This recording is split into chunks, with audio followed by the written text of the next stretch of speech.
Ladies and gentlemen, the time has hit 0, and the song is now done. You know what that means? It's time for some fun. So, get this clicked up here. Click to the mainstream sites. Sorry everybody, I am working through this, so I apologize when I turned around this. Alright. Come on, are you gonna work for me now? Nope, you're not. Okay. Anyway, everybody, I'm just getting this set up here, so my apologies. I had this all planned out, I'm so sorry. For some reason, my thing's been really stupid today.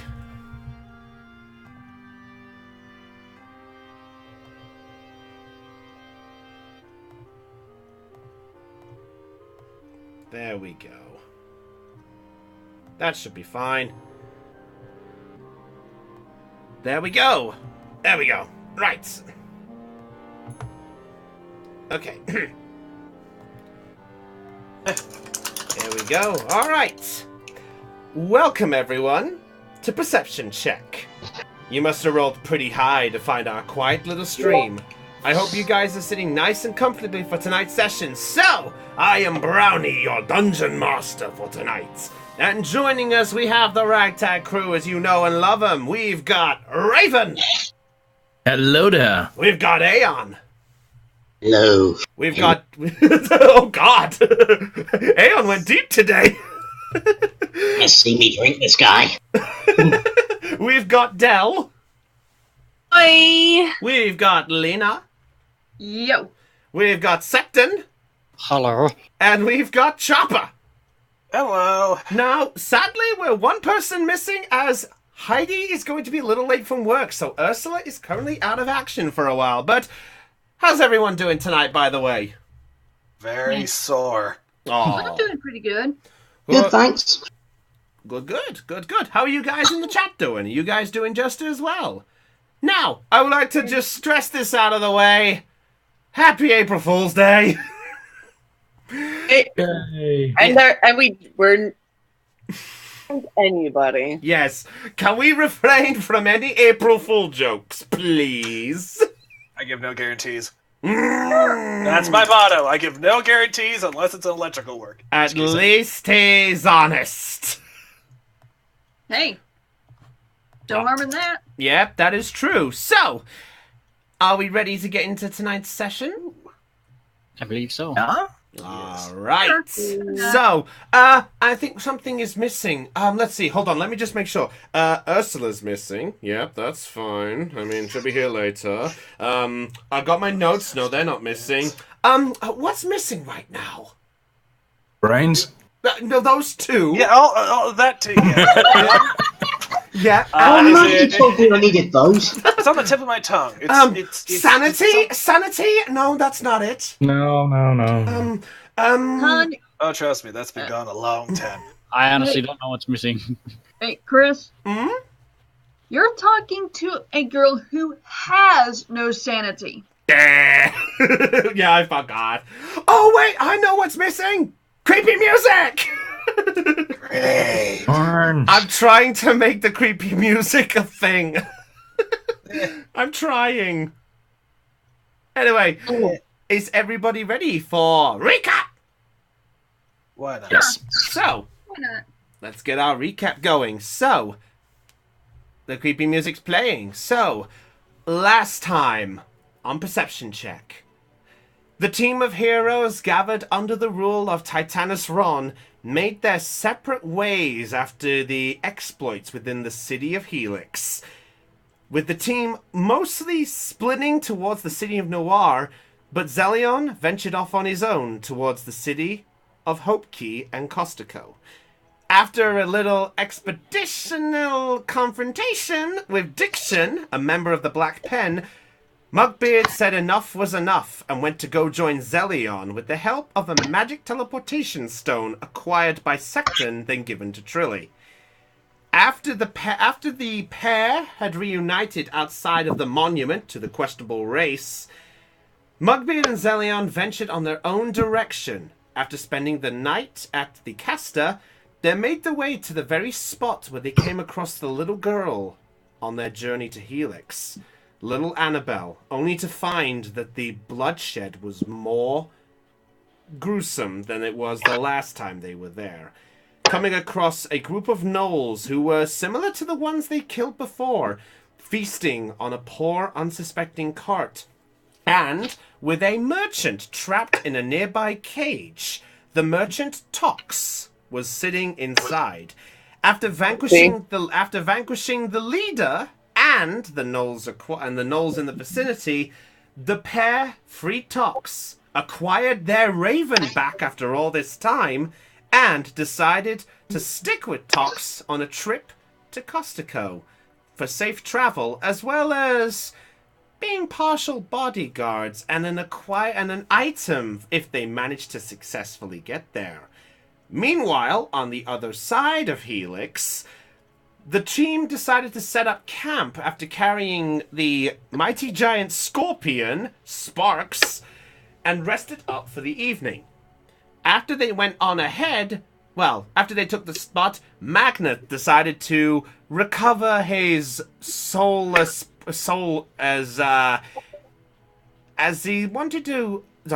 he tried to make amends to the group to cleanse his soul. He thought it was best to go ahead and try to scout things on. The group on that side decided to wake up and follow in the path of Magnus, and after catching up with him, ended up bumping into the living local toll bridge of the Bugbear tribe that was stationed between Helix and the road onwards. After a very smart plan by the wizard Secton, they almost got away without confrontation, but the big mouth of Magnus dropped him in it once again, and with a very close confrontation and Magnus falling down on his head, the team ventured onwards past the Bugbear Chief after knocking his lights out. So, we are now back in the saddle, and we're gonna pick things off with Mugbeard and Zelion once again. So, Mugbeard, Zelion, are you two ready? Ready. Yep. Alright, so, you two have managed to obviously lift up the cart from Tox, and you were carrying on your way to Costico. Now, based on the partial knowledge that you had when you acquired it from Goldie, the Dragonborn cleric, obviously, who was with you before, you ended up knowing that this road is littered with a couple of things. As you're making your way down the quite pleasant road in the cart, which is being pulled by one horse for the record. You make your way down that direction towards the Vassala mountain range, which is the large mountainous range that connects itself to Costico. Along the travels, Tox sort of looks at the pair of you as he's sort of looking you both in the cart, and he's just sort of giving you this eye, sort of like, "So, what brings you on this travel exactly?" Okay, well, first of all, you need to change the background. Oh shoot, I forgot we're still on the other one for you guys. I keep forgetting! And don't worry about it, Alright, I'll just put you back on this one for now. Alright. My bad. So, Tox sort of looks over you in the direction, is just kind of like, "So what brings you both in this direction exactly? I doubt you're just here for a pleasurable stroll." Hey. He sort of looks at you, Mugbeard, for the moment. Okay. Well, an alchemy jug. That's why I'm traveling right now. Like, I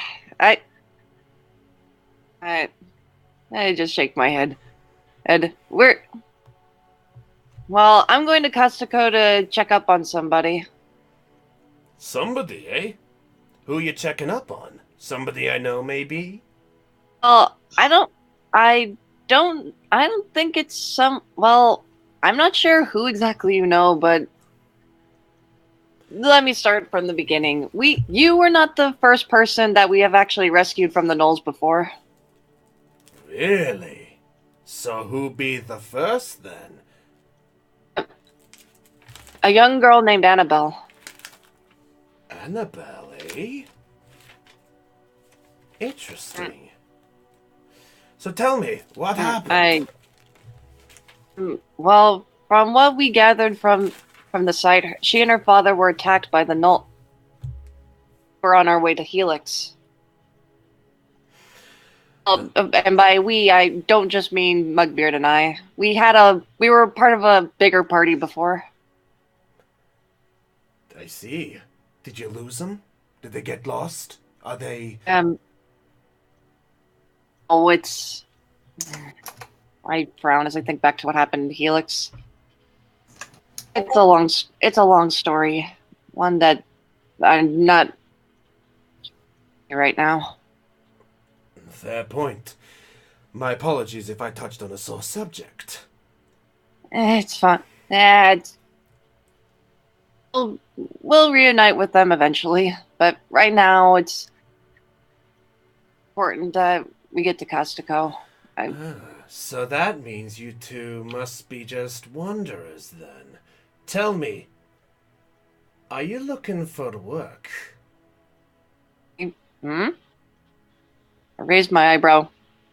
Look at Mugbeard, then back at Toxie. What was it? Yeah, Toxie. He sort of smirks a little bit and goes, well, it appears that my local bodyguard has, well, abandoned me, so I am sadly without any escortation. Now, I know you said you two would accompany me to Costico and make sure I was safe, and I appreciate that gesture. But I kind of would like it if you stuck around for a lot longer. Hold on, guys. Oh, no! Ba-da-ba-ba-da-ba. This is weirdest April Fool joke ever. I thought we said no April Fool jokes. I know it's not. Is Del still in the call, guys, by the way? Yeah. Alright, probably just have to disappear for a sec. Alright.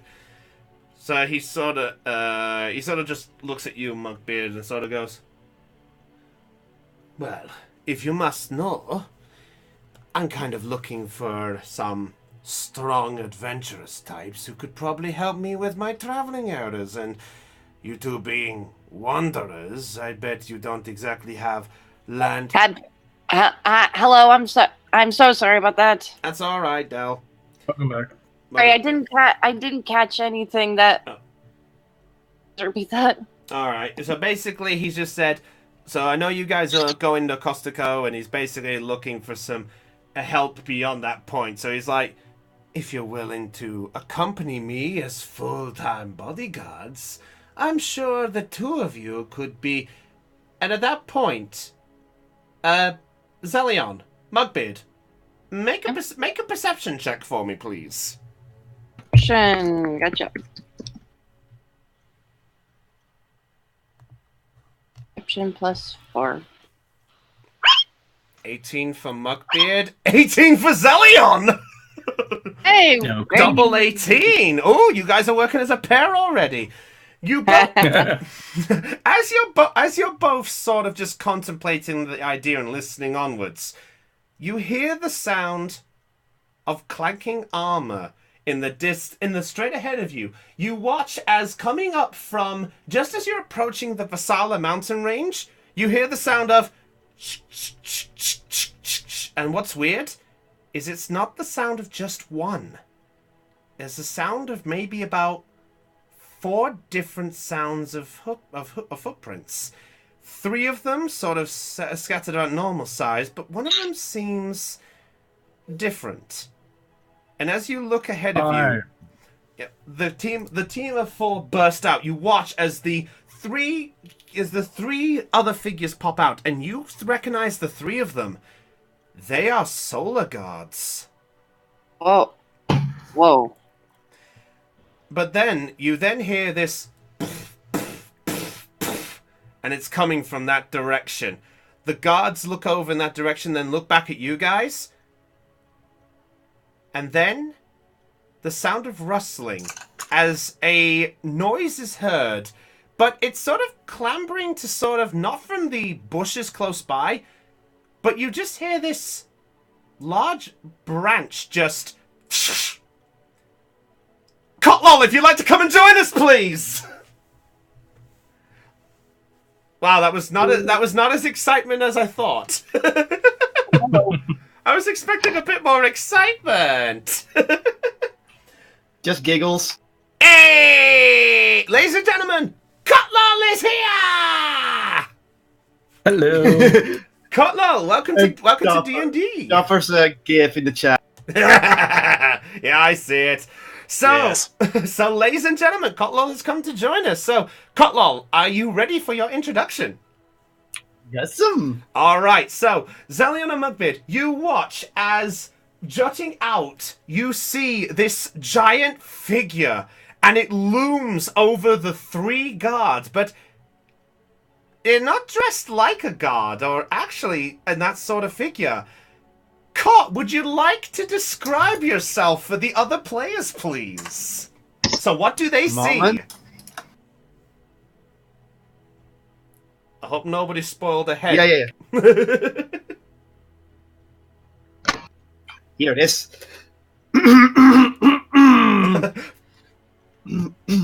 I want to do this right. Because this is no April Fools. Because Yeah. otherwise you're all the fool. Yeah. You see, coming up from the distance, a tall woman with tan skin, blonde hair, and wearing chainmail with a shield on her left arm. She wears a golden like cape, but if you look closely, they're woven leaves. And she's also carrying a hammer in her other hand, seemingly ready for combat. And the best part that you see about this woman is that she doesn't appear to be human-like. She appears to be a form that's recognizable from you guys if you stepped in Hope Key. She is a Furborg. Oh. So, at this point, the figure busts, the Furborg busts out, and Cot, you look over and you see the sight of the three figures on the top cart and the solar guards in front of you. One of them looks up at your direction and goes, "Is that the group there, miss? Is that the figure you were on about?" Well, it was different when I was here. Mugbeard. Then back of the woman. The guard at this point just sort of sighs and goes, "It appears we were a bit too late, and it looks like your friend was saved by someone else." And one of the guards then looks over at you for a brief moment, and just sort of shrugs his head like, "It's typical. Wanderers are always the one who has to save the day more than us. Well, it appears your friend's safe, so if you don't mind, miss, we're gonna make our way back to Costico." Alright, thanks for coming along and trying to help. Yeah, thank you, and good luck on your defending quest and everything. Sure. Take care of yourself, and, you might want to keep a better grip of things. And there, the three guards just rush back down the beaten path to the left-hand side. At this point, the merchant friend, Zeliona Mugbeard, who's between you, looks over, and you watch as Toxie just sighs and goes, "What kept you?" Well, it was hard explaining things. I mean, I had to tell them that you were captured, but you wanted me not to save you right away, and I don't know. I just had to get them to go quick, and it was really hard explaining everything. I look between the two. Okay, so can someone care to explain to us what's going on? Toxie just sort of shrugs a bit and goes, "It appears my bodyguard has come back." Huzzah! Hey. Oh, she's your bodyguard? Yeah, and I'll be honest, I generally thought the worst. Seriously, I thought you got better at this trip. Well, I tried. I mean, I got the guards. Yes, but a little bit too late. It's just lucky these two were keeping a close eye and they were in the area. Otherwise, the next thing you know, I would have been a sacrifice to that null god of theirs. Oh, that way. That's why you were in the cage? Yeah, they decided to ransack us just because they liked a lot of our shiny things. And they always seem to have this habit of keeping one prey to sacrifice. I don't know. I just assumed by the look and the little graph they were trying to carve. That's the only thing I got out of it. I blink. I'm just like, I didn't know Gnolls worship gods. You'd have to speak to one of them exactly to get details, but it's a hard thing. Anyways, and he sort of looks over and you see that he's Mr. Small's there. Well, you get to watch and see how you do it. At this point, the merchant sort of leans forward and puts his hand out. This is my bodyguard. Perhaps it's better if you introduce yourself, Missy. Oh, right. Hello, I am Trip Shield from Mortis. Trip shield? Well, that name is because I carry a shield and I At learned this to trip over it. At this point, Cotlol, are you on roll 20, by the way? You might need to go on roll 20 because we might need you to roll. 20. I thought it launched it, but it didn't. Oh, now it's launching again. Okay, it's loading in. Sorry, Yeah, it's being. that's fair enough. And Debbie Cotlol, hooray! Long story short, Small and to Rachel, just sit back, enjoy the story, and try to pick up. You can. All right, so Cotlol, your first roll. Make a dexterity check for me, please. Oh, where's the roll button? So you can either click the D20 on the left hand side, it'll generate the number on the right, or you can type in on the side. Oh, there you go. Oh wait, well 9, and I think you have -1 on Dex, don't you? Yes. So 8. So as you watch as Trip walks forward, she doesn't notice the small bit of wood that's there, and you watch as Trip trips forward and boom, slams her head right into the back of her own shield. Oh boy. You okay? Yes, I'm fine. This happens a lot. I have medicine. Don't worry. You're sure? Okay. Toxie just sort of just sighs and goes, she's great with healing, but when it comes to her dexterity, she's about as, well, as you can tell.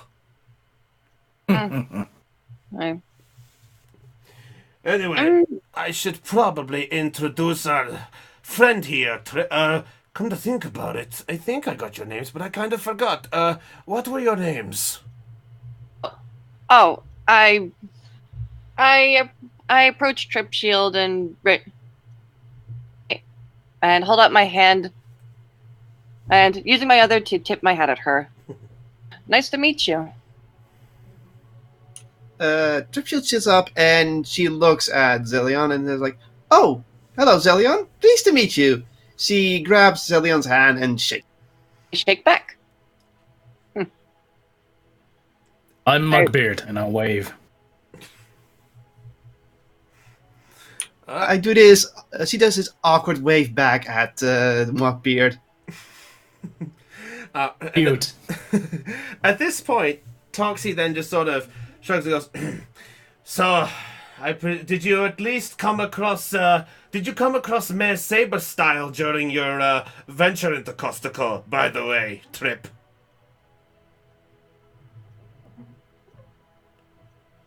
Sorry. Make a history check for me. Sorry, Cot. I apologize. Yeah, I thought, don't I have to do something? Yeah, History check. Make a history check. Roll 20. Yeah.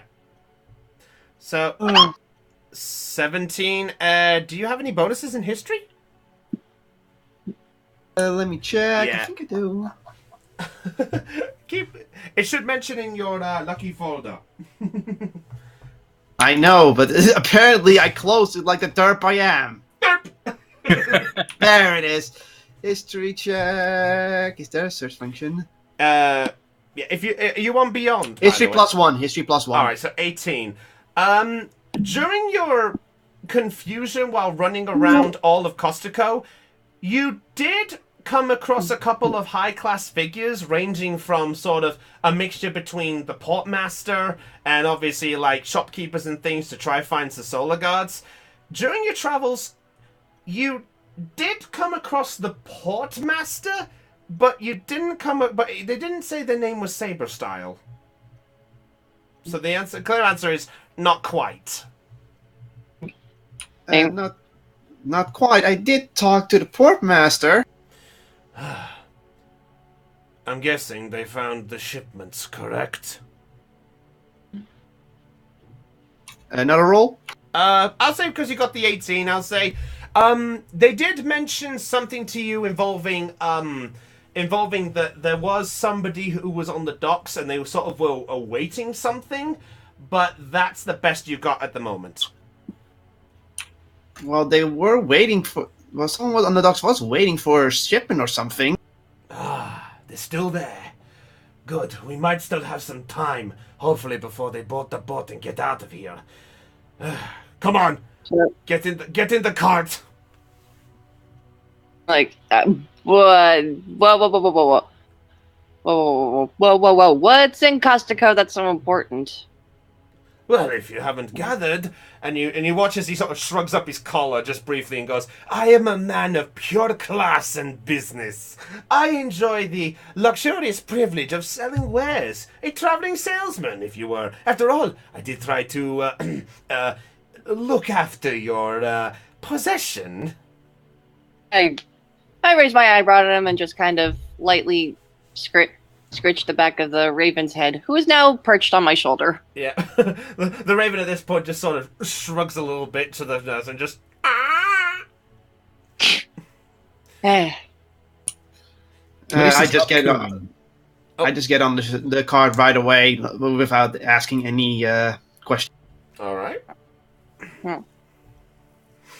Oh, I didn't think. Oh, now that I've got the raven back, I may as well tell send a message to Titanus and let her know we got it back.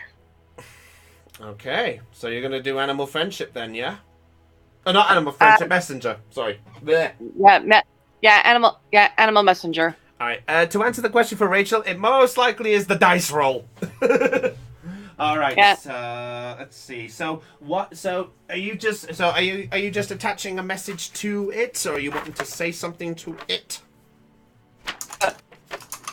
Okay. If I say the message, it's gonna relay back to whoever I'm sending it to, right?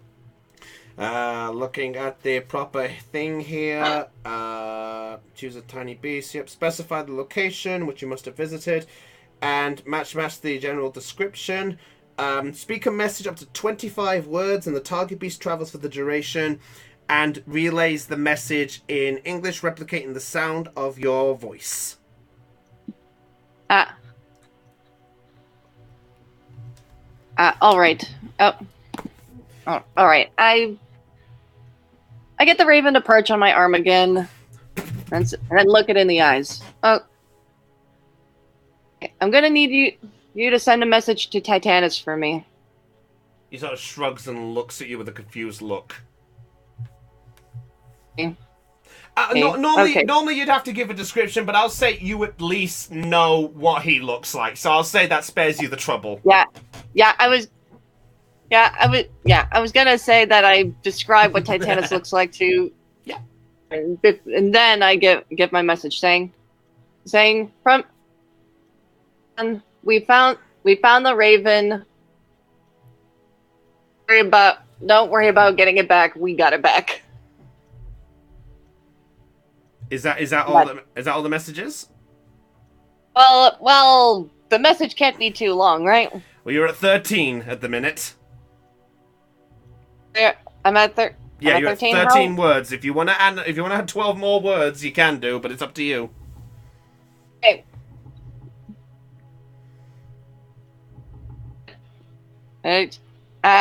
Okay. So, hope you got the note. Okay. Mhm. All right. Are you sending it on its way now, then? Yep. All right. So at this point, the raven sprouts its little black wings, and you watch as it takes off above you, and with a small little jet, it flies off in the direction towards Hope Key, going in this direction. All right. I watch it go. Oh, careful that you don't run into a member of the Black Pen. All right. This sparks Trip's curiosity with how fast the bird is going and the black pen. So she gives a look at Zelion like, "What is this all about?" Eh.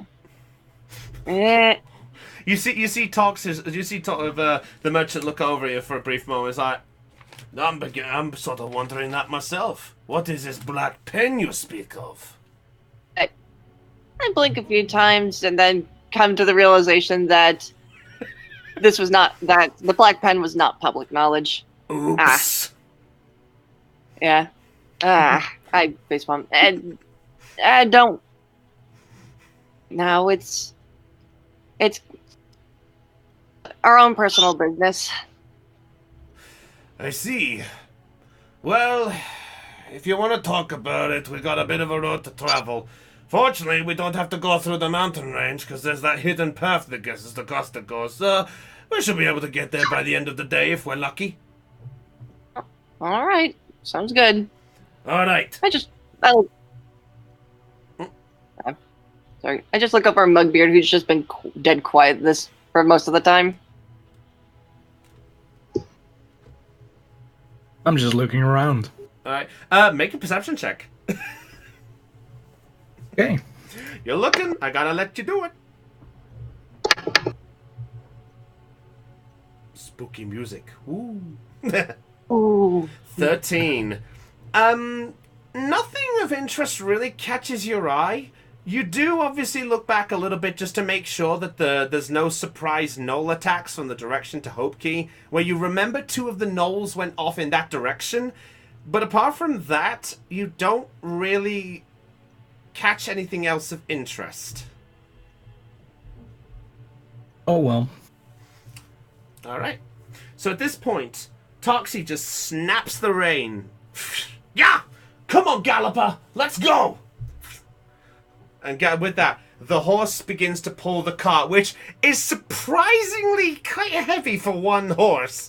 But then again, he sort of felt like it was the best thing to go along this. So he's pulling you alongwards, and he turns towards the small pathway, which I don't have it on here, that leads the left-hand side around the mountain range of the Vassala Mountains. It takes a couple of hours if you want to travel. So if there's anything you want to do during the trip, I'll allow you to do anything in particular if you want. Oh, I'll tell you what. Zelion, you first. Okay, I was gonna say I was gonna check for injuries on Toxie, see if because I didn't get a chance to do so earlier. Okay. Make a medicine check. Because considering he just got attacked by gnolls. See you, Rachel. 10. You look over his body. He doesn't look kinda hurt. He looks a bit bruised, but that's all you can really tell from just looking over him. Most of the clothes are covering up the rest of his body, but you don't really see like any hard cuts or like fatal wounds or anything like that. Not out of pure sight, anyway. All right. Just kind of nod to myself, kind of feeling relieved that he doesn't have any life-threatening injuries at the moment. moment and my lute and kind of play a song. Okay. I'll allow you to make a performance check if you want. So Trip Shield, you watch as the rather colourful-esque type of character you have just met. Bloody! Wait, you have a 9 on performance? I've had a 9 on performance for a while. Bloody hell! What is this group? Powerful group, who this? I have expertise in performance. Oh my god. Anyway, so Trip, you watch at this performance, you watch as Zelion begins to strum on this rather delicate and nice-looking lute. You see that he strums his fingers, and in probably quite some time, it's quite an effortless performance. What would look like a graceful glide across the strings, you just feel relaxed hearing this tune.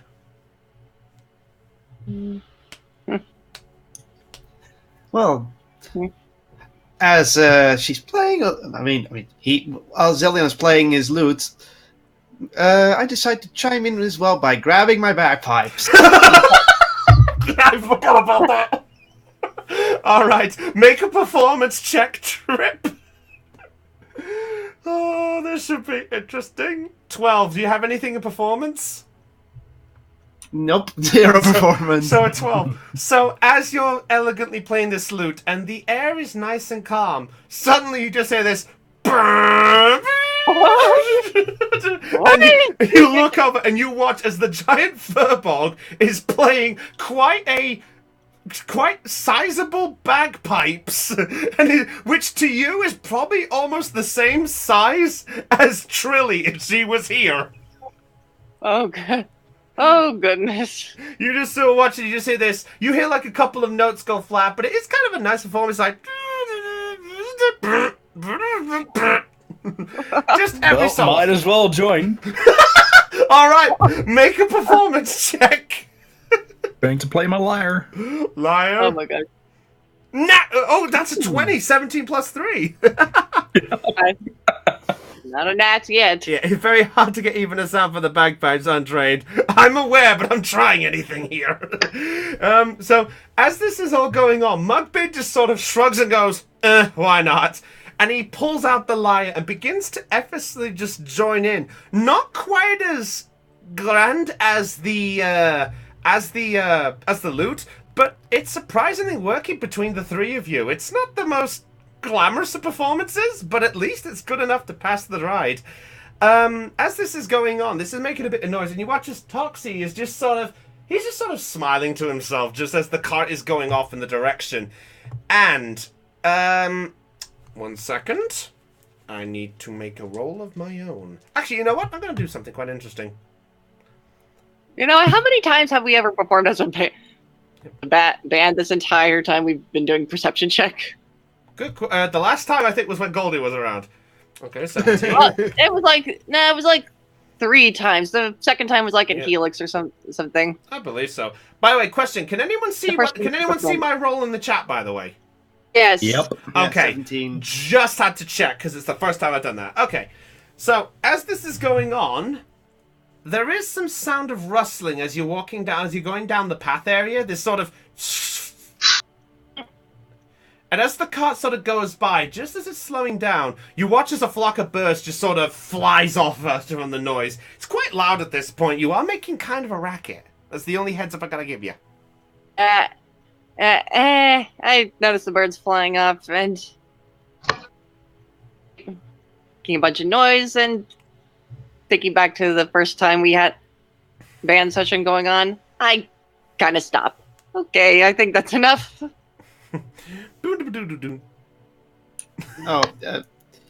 Then of course Trips also stops when the lute stops because you just hear what falling down.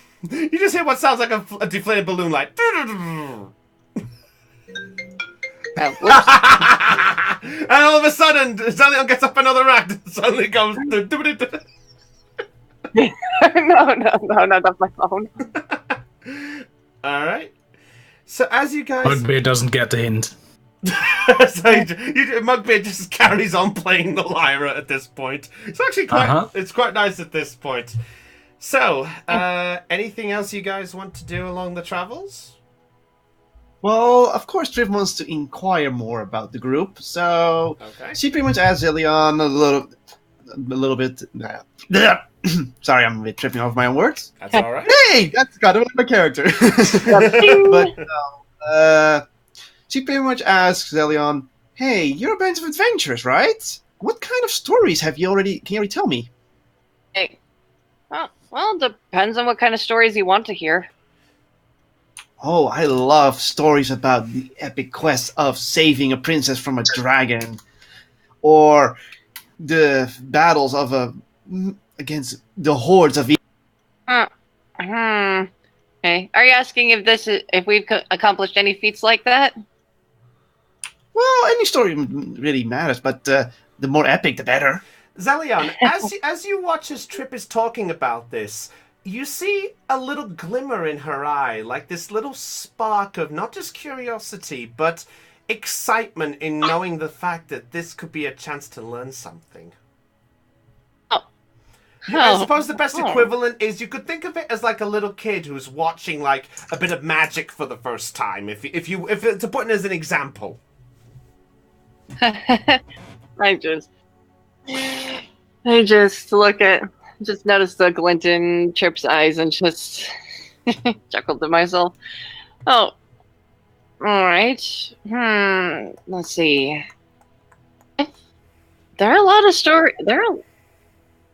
Hearing my voice in someone's background. No. Brownies. Is it mine? Sorry. That's fine. I'll just turn down a bit Okay. so it's not as echoey. Okay. Okay, that's better. Okay. Well, there are probably a lot of stories. Do a history check to see if there are any good stories that I know. Yeah, sure. Go ahead. D20. History plus 8. You're lucky you have a plus 8. 12. Off the top of your head, with everything that's gone on, nothing as grand as what you normally know comes to mind, but you do at least recall, the only thing that really catches your eye, catches your mind, shall we say, is essentially the battle with the giant scorpions that you guys had at the city of Helix. That's probably the only thing you can recall off the top of your mind at this very moment. Well, off the top of my head, I'd say one of Sorry. the most exciting feats that we have gone through is the bunch of giant scorpions within the city of Helix. Oh, how did that go? Oh, well then. It all started when we first arrived. It all started when me, Mugbeard, and the rest of our party arrived in Helix. So, and I kind of go off on how we met Lorna, how we heard the scorpion attack within the city, how I tame one of them, and pretty much beat up the rest of the scorpions. Go into as big and epic detail as I possibly can. Okay, so Trip, the full details that you get is the adventures of when the team sort of started off battling a giant spider under the cities in the sewers of Helix. You hear from Zelion the details of this scorpion attack that had been happening for quite some time. And you do see a small bit of hesitation in the fact that there is a tiny detail or two missing, but you're not sure exactly whether that's on purpose or whether it's something minuscule. But then the last thing of the detail that you hear is when the final scorpion fell and the members of and the people of the city gave sort of like cheers and sort of congratulations. Oh, wow! You are actually heroes! That's amazing! Well, not well. I don't want to brag or anything, but we're just doing what we could to help. I really wish I could do that kind of things. Because, well, that's the reason why I'm even out here to begin with. Oh, really? How'd you end up in the employ of a merchant? The merchant just sort of picks his ears up and goes, "You mentioned my name?" I go expect a taxi. Yes, you. Sorry, carry on. All right. Well, pretty much I'm from the island of an... yeah, come on. Okay. There it is. Yeah, just for the record, we worked on this with Cartlaw for quite some time. All right. Well, pretty much, I'm from the island of Mortis, which is a small island near the continent, and, well, it's a very natural-grown island where I'm from the village of Furball. Mugbeard and Zelion, could you make a history check for me, please? All right. 15 for Mugbeard. 15 from both of you again! Oh my gosh! Do do do do do do do do. I'm not doing this on purpose, I promise. Yeah. Alright, so for the two of you, you obviously are kind of familiar with Monu, but you do actually remember that the island of Mortis was actually mentioned before to you. It was mentioned by Fern when you heard about the islands from beyond. Oh, Fern mentioned something about those islands before. Oh, really? So you know about the island? Kind of, sort of. I've actually never personally left the continent before. Oh, but the Isle of Mortis is very nice. It has a huge forest where I live. Oh, interesting. But as I said, I'm pretty much from there, and I went out to the world to prove to my village that the world isn't as evil as it used to be anymore. Really? They believe that? It's a bit of a long history, yeah. I sigh, and it's clearly that it's a painful history to mention, but she swallows her pride and tries to explain the whole thing. All right. So let's see, get the whole story here. That is pretty much gonna do a summary if you guys don't mind, because explaining it all will just take forever, and we don't want to do that. So here the whole. Would you like me to give the note version? You give the note version. Okay. So, Zelion and Mugbeard, as the two of you listen up, you listen to the history of what you gathered from Trip. That Trip was obviously raised on the island of Mortis, which, to what you partially have heard from Fern, was the smallest, but it's also the most naturally inhabited island. Whereas Monu is the heaviest city and town population, the other one is more associated to nature. So like mountains, forests, that type of stuff. And the history that you get from Trip is that for quite a few centuries, the Furbors from the island of Mortis weren't always the inhabitants there. They actually lived on Monu as well as everyone else. But they were slaves during the questionable race. After the war had ended, the Furbors thought enough was enough and decided that behind the backs of everyone to leave with whatever tribe that they had left, whether it was they were killed, enslaved, or just worked to the bone. They escaped over to Mortis, and for the many years they lived in a mixture of fear and anxiety over the fact that everyone else that isn't a Furbor is some kind of an enemy or is secretly planning something behind their backs. Kind of mold this story of. Think back to the story of the of the dragon shards that Fern had told us, and recall that he was the champion of Stormfeld. And it makes me wonder, he was possibly a slave to Stormfeld.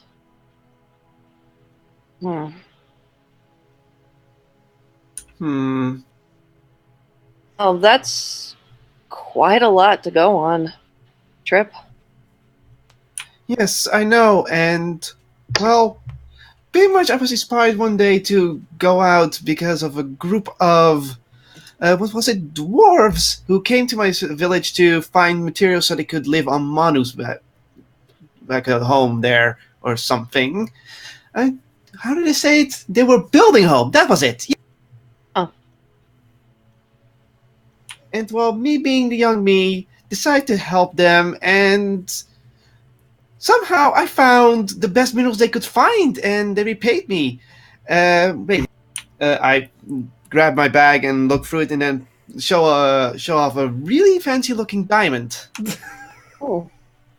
Ooh. So, Zelion, what you see before you is, compared to the Furbolg's hand, the diamond is kind of, if you were to hold it, would almost take up the palm of your hand.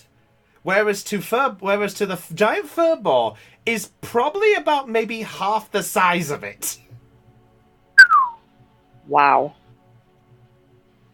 Yeah, they gave me this because of my deeds, and, well, I kept this as a good luck charm, as a way to show, like, not everyone outside is bad. They repay you for kindness.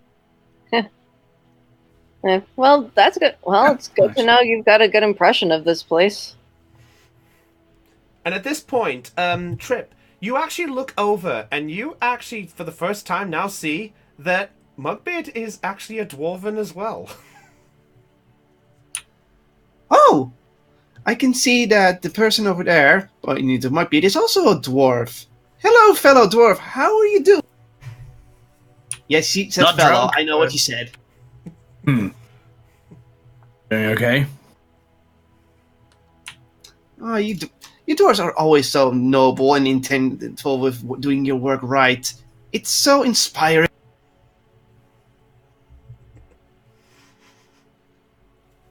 That's pretty much it. Oh, fair enough.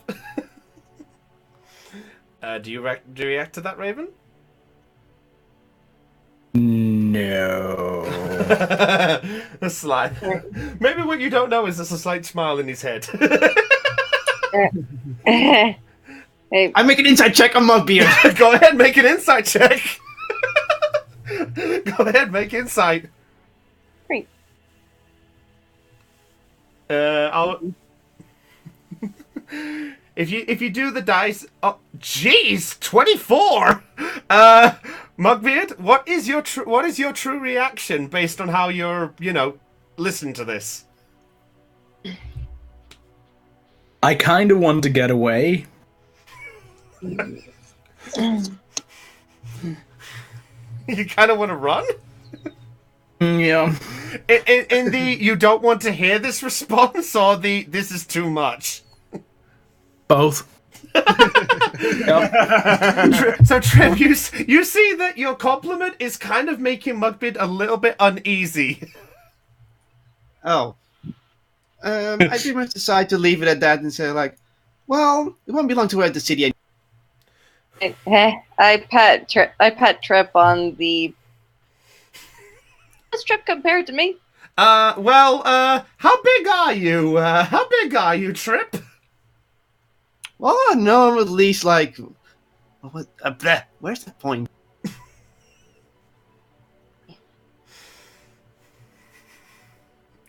It should be under description, Oh my- I think, if you're looking beyond.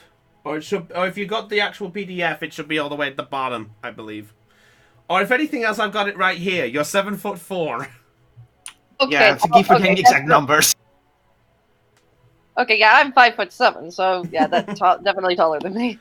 I pet Trip on the arm, I guess. Hey, Mugbeard's not your typical dwarf. Oh, okay. I guess that makes sense. Yeah.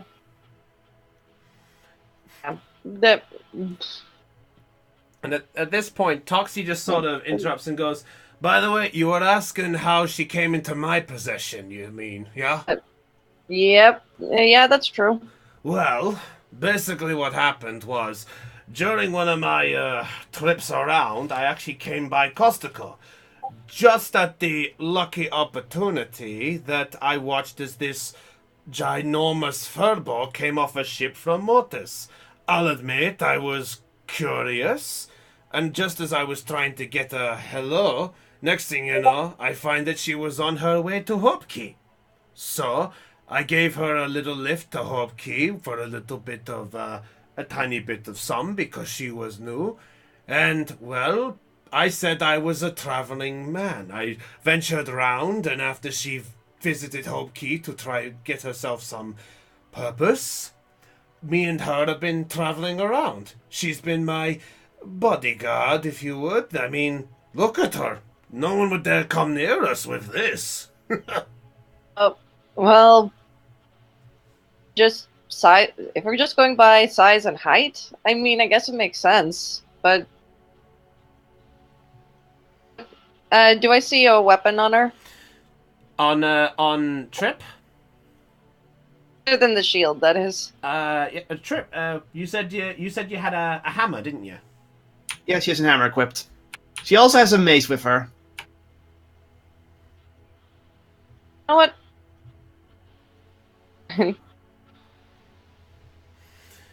Is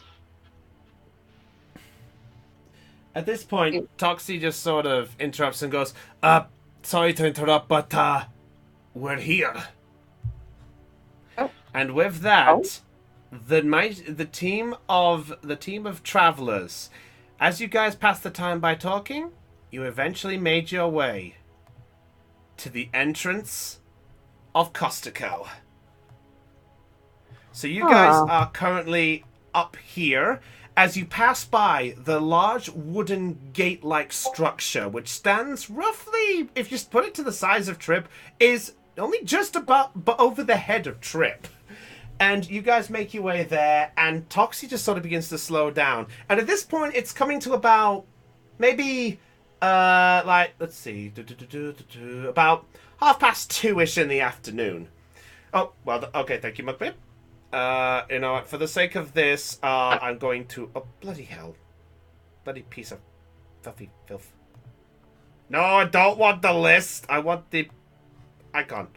There you go. It's not much for now, but I'll give you this one. I'll give you this one. Let's see. Yeah, okay. Boop.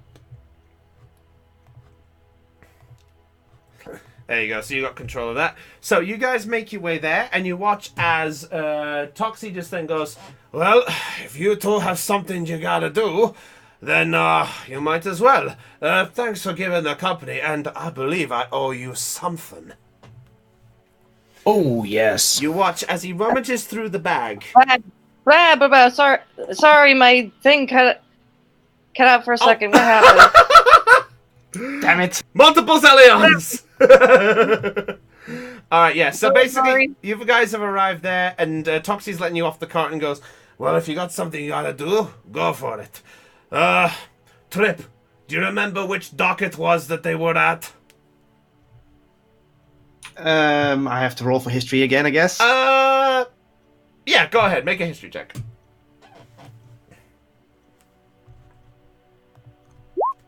Uh, 15. Or is it, you got +1 in history, right? Oh yeah, +1. I forgot to press +1. Don't worry about it. So 16. You do vaguely remember, off the top of your head with your confusion, all you remember is it was one of the ports on the eastern side of the city, but you can't quite remember which one exactly.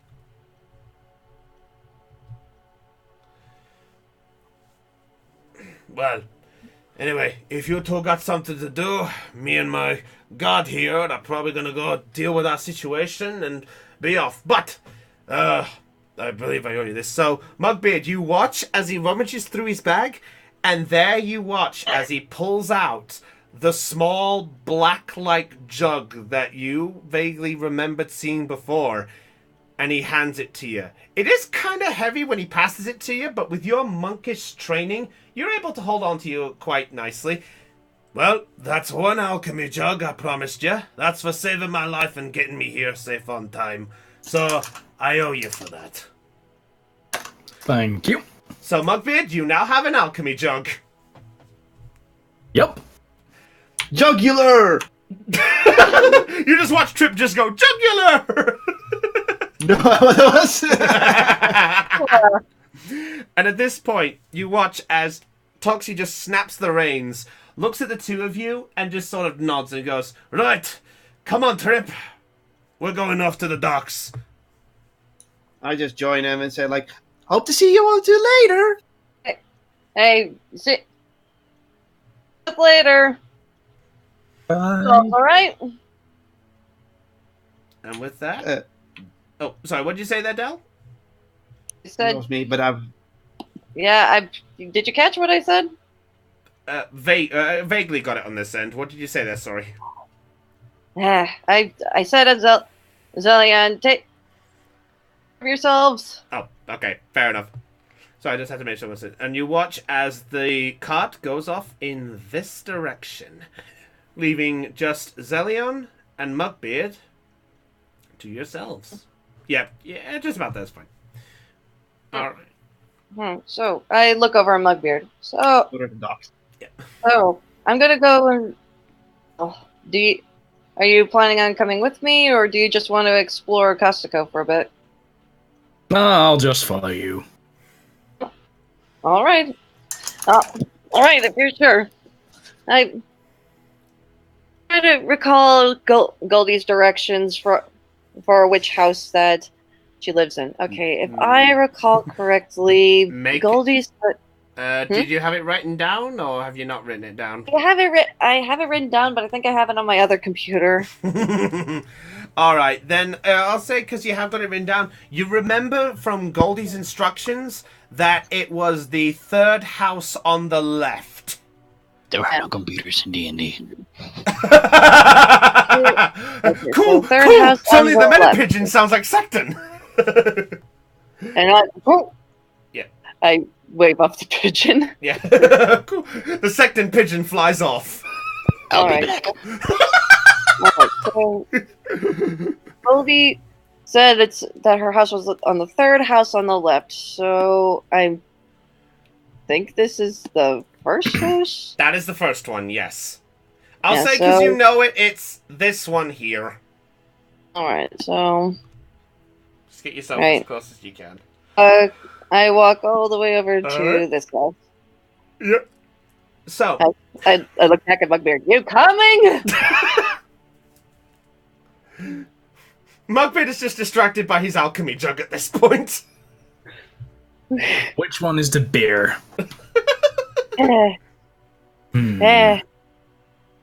Shrug. Oh, and wait. Oh, there you go. Okay, he watches, he rushes up with you, alchemy jug in hand, carrying it like an American football. I'm like, oh boy, just be careful with that, okay? Cuckoo, we just call it football. Oh, I'm sorry, I'm British. I'm British, I mentioned football and it's the kicking kind. All right. By the way, what are you doing, Meta Pigeon? Get out of here! Okay. Anyway. Alright, so, as you both approach the house that was mentioned, you come across it, and it sort of looks a little bit on the run-down type of things. It's not as fancy-ish as like the houses that you've seen in both Hope Key and Helix, but you see it's kind of nice-looking. It's made with a mixture of wooden sticks and sort of held together by what looks like a very strong liquidy fluid. You could say it's almost like glue, but it's not quite. It's sort of held together, and it looks kind of... It sort of gives off a mixture between a tropical vibe, but it does have hints of a modernization with a proper sort of slated roof and a chimney on the top.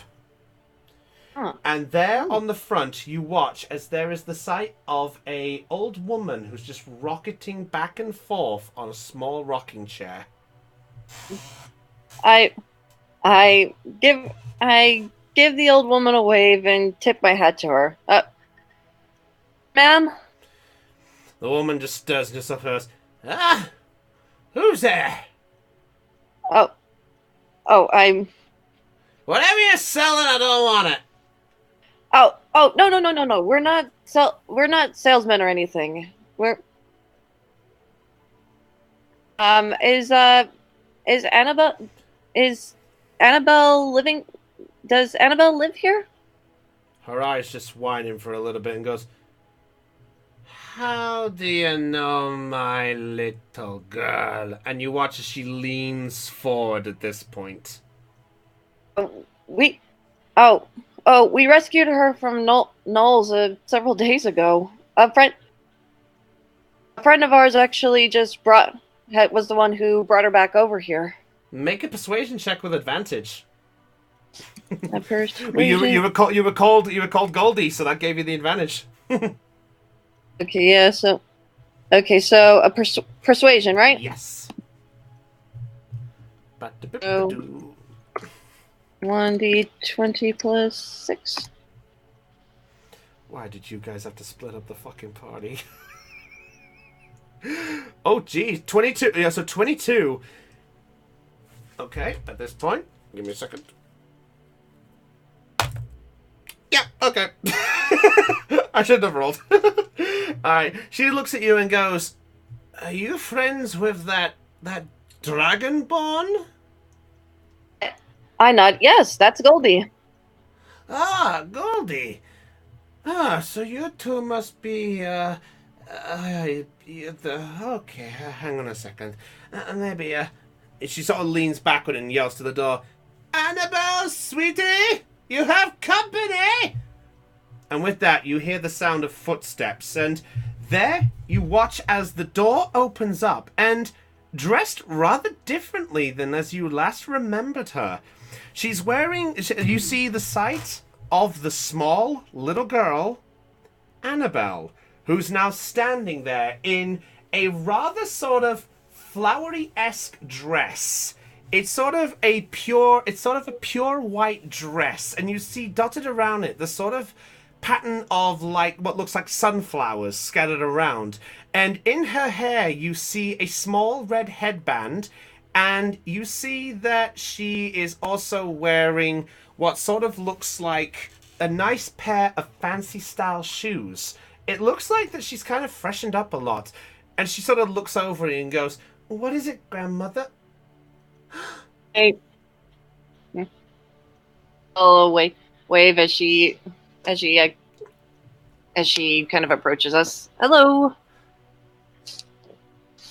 Celion. And is that Mugbeard too? Yep, it's us. You see her eyes just welling up, and she sort of runs towards you both. And she sort of hugs you first, Zelion, just nice and tight, and just like, oh, Well, I kind of taken it back at first, but then I just give her a hug back. so good to see you. And then she lets go and hugs you, Mugbeard, just round you as best as possible, despite you being dwarven side, and goes, it's good to see you, Mugbeard. Still kicking butt? Yep. Yeah, nice to see you too. She sort of just giggles a little bit, just like, same old Mugbeard. Yeah, pretty. We're still kicking butt. The grandma at this point just gets out of the rocking chair and goes, oh, I suppose that you'll be wanting, hang on a second, I think I got some tea brewing up. I'll be right back a moment. Would you like a cup? Oh, if it's not too much trouble. Not at all. I shall go and grab some. What about you, sir? I brought my own. Oh, always best to be prepared. I shall be right back. And you watch as she gets out of the chair. She's kind of stiff about it, but then she slowly makes her way and enters the door. She doesn't look like she's not worn down in her age, but she's at least nimble enough to move. And you see Annabelle just look at the two of you and goes, oh, it's honestly so great to see you both.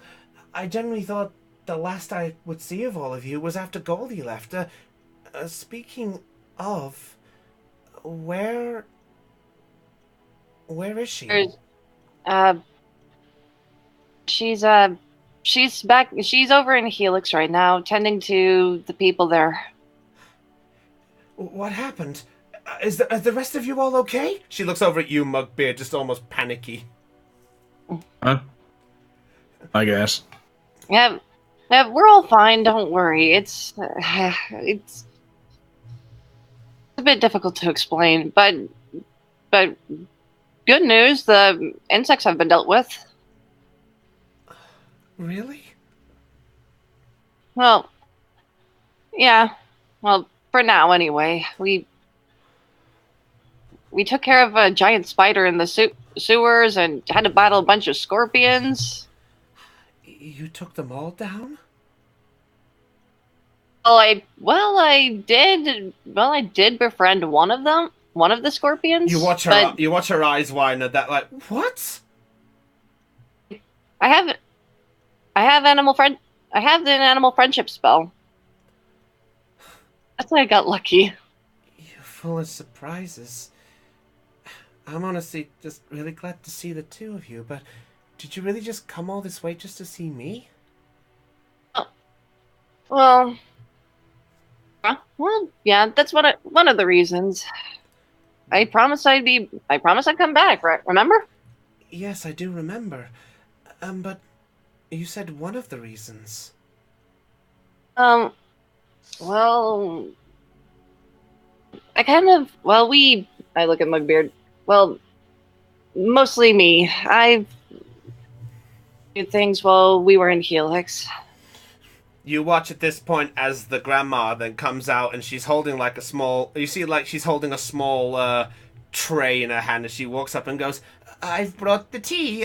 Would you like to come up to my porch, please? Oh, sure. No problem. Thank you very much. Invitations for you too, young man. What? You can come up here, get off the street. Don't want you getting knocked over by... And at this point, Mugbeard, I need you to make a dexterity check for me, please. Dear. God. 21. Oh, okay. Alright, fair enough. You actually look ahead of you, and you actually see, just ahead of you, this... As the sound of what sounds like a cart being pulled by two horses, and the sight of somebody ahead of who's currently hanging the helm of it, and it's just like, yeah, come on, and you watch as there's a second one coming by. As two of these carts come rushing by you, you dodge out a quick succession with them sort of yelling at you, going, "Get out of the way!" And you watch as it looks like the two of them are rushing off towards the entrance. And after a couple of minutes, they then rush backwards and go back the other way. Oh. You watch as the Well, fair enough. I'll follow you. The grandma just sort of sighs and just, I apologize. That seems to be the thing that happens around here quite often. You get a lot of travelers coming down here? Not so much travelers, but people boycotting themselves for the chariot races. The chariot what now? Chariot racing. It's where people stand on the backs of the horses and they basically pull off in carts and just race around our circuit. Those two are probably training for the next competition. Oh. Is this a Costco thing, or is this held elsewhere? A couple of other people come by around here for it. It's known as the Silver Mane Cup. Interesting. It's basically a large annual horse race that they do around here. Every single year, everyone comes together and they race over 3 days. There's like different races and. Basically, the different races all come together, and we sort of split them up into different groups for different days. It's impressive. If we might have to check that out one day. Oh, you might enjoy it. It's a nice bit of fun. But tell me, you came all this way to see my darling little girl? I kind of take the teacup that was offered me and kind of it before responding. Oh, yeah. Oh yeah, we wanted to make sure she was settling in well. What a nice man. I smile. And Annabelle then perks up and goes, "So what was the other reason that you mentioned?" I kind of contemplate the thought, just kind of wondering if up around her grandmother or Annabelle private about this, but well, we kind of learned something. I have a question. Oh, what is it? Um, um, what was what exactly did your I, well, this is it's kind of. I'm sorry. I feel like this is going to be a difficult question to bring up.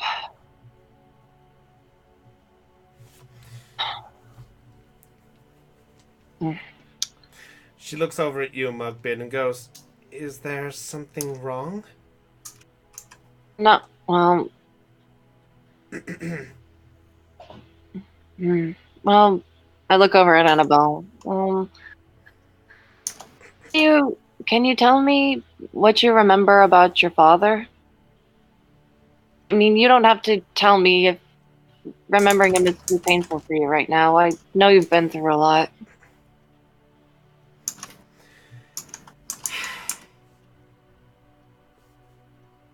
You mean my father? Back at the mansion, I'm guessing? My eyes widened. I didn't say anything about a mansion. Ah, Oh, I'm... I'm sorry, I guess I'm, I guess I'm just... I guess I'm just antsy about that. hey, you're not. Hey, I give Annabelle a gentle tap on the shoulder. Hey, you're not in trouble. I promise you. I'm not angry or anything. I guess I'm just a bit curious. If you'd rather not say anything, you don't have to. Make a persuasion check. Okay, a persuasion check. Oh boy. Hmm. 16. She sort of hesitantly just looks at you for a little bit, and then just looks away for a small bit, and then just sighs. What do you actually want to know about him? Or what do you know about him? Oh, from what? At this point, the grandma just sort of just looks at you with a weird, stern look. Kind of the tea. Oh, well, from what I've thought your father was an alchemist. He would, and he was trying to find a way to get rid of the insects.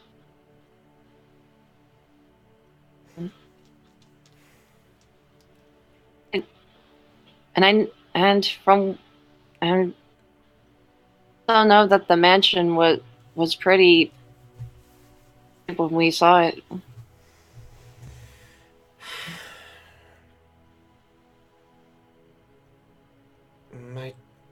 My daddy was... He was an alchemist, yes. But he wasn't a bad person. That wasn't why... Hey, Annabelle, I'm not a bad person. I'm just trying to understand anyone of anything. I just want to know what happened. I just want to know what happened. That's all.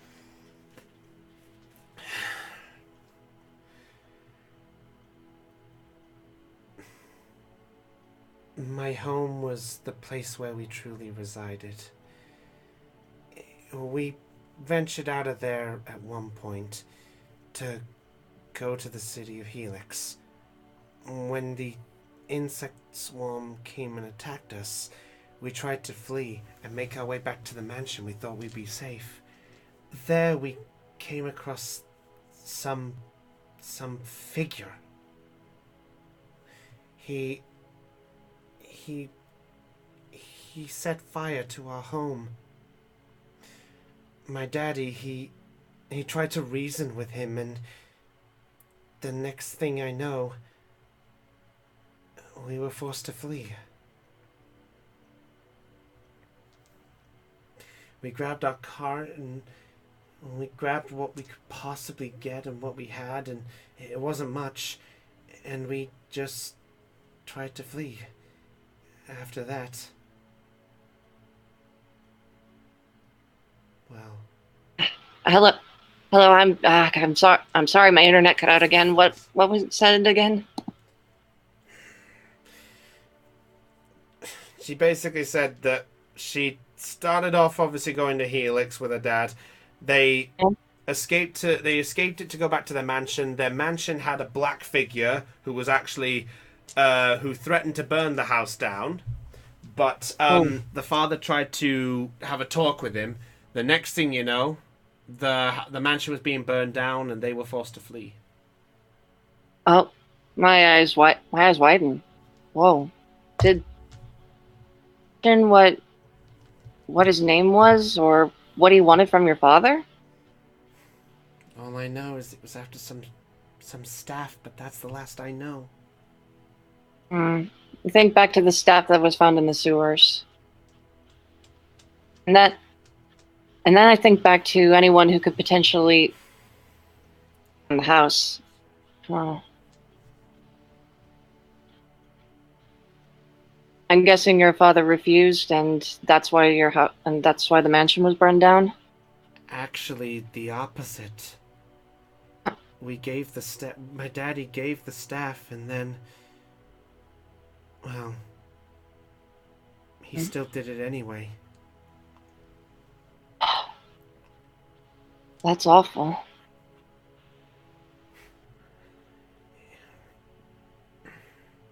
It happens. Hey, Annabelle. And whatever. Look, what happened? It wasn't your fault, and it surely wasn't your father's fault. There are some bad people who probably approached your dad, hoping to I don't know what they were wanting, but they were, but behind the insect attack on Helix. That's probably why they wanted the staff.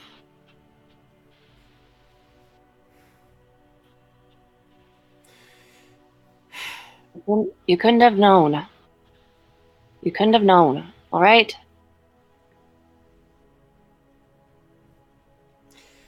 You watch as she tenses up and then just gets up out of her spot. I'm just gonna go inside, Grandma, if that's okay.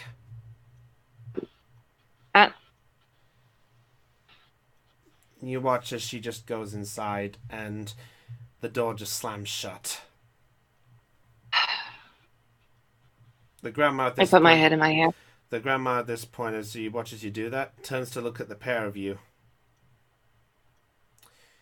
So you came to question my little girl and make her recall a bad memory, huh? No, that wasn't. No, that I would wasn't mine. I would like to ask the two of you to please leave my property now. I'm so. Finish off the rest of the tea and just set the teacup aside and then just back over to her. I'm sorry. We didn't make her upset. You know, I guess it's true what people do say every so often. Heroes can be heroes with a blade, but their mouth can just as well be a dangerous weapon. Wait, Leave now, Wait. or I will call the guards. Wait, before we leave, there's one more thing I need to give. You watch as she... It's- Go on. I reach into my bag and pull out the pouch of coins that Nadine gave to me back in Helix. This meant the bag of gold that with 230 front. A potion shopkeeper in Helix wanted me to give. It was meant for her father, but suppose it belongs to both you and her now. Well, that's... I hand it over to the grandma, a look of guilt on my face. I appreciate your gesture. Please leave. And I will ask you kindly. Oh, I get up and walk away. I tip my head to her. You watch as Thank you for the.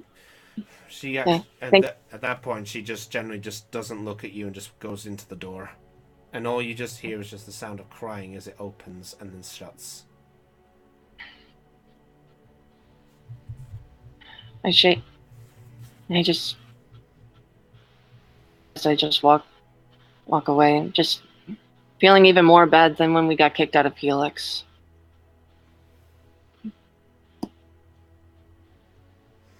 That could have gone a lot better.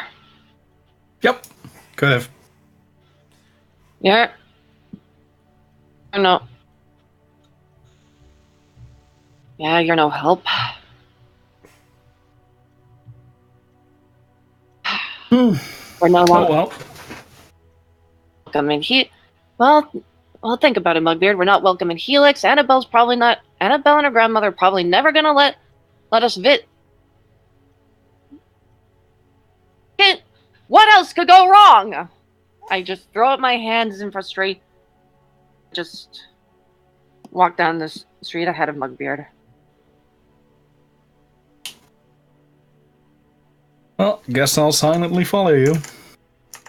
Alright.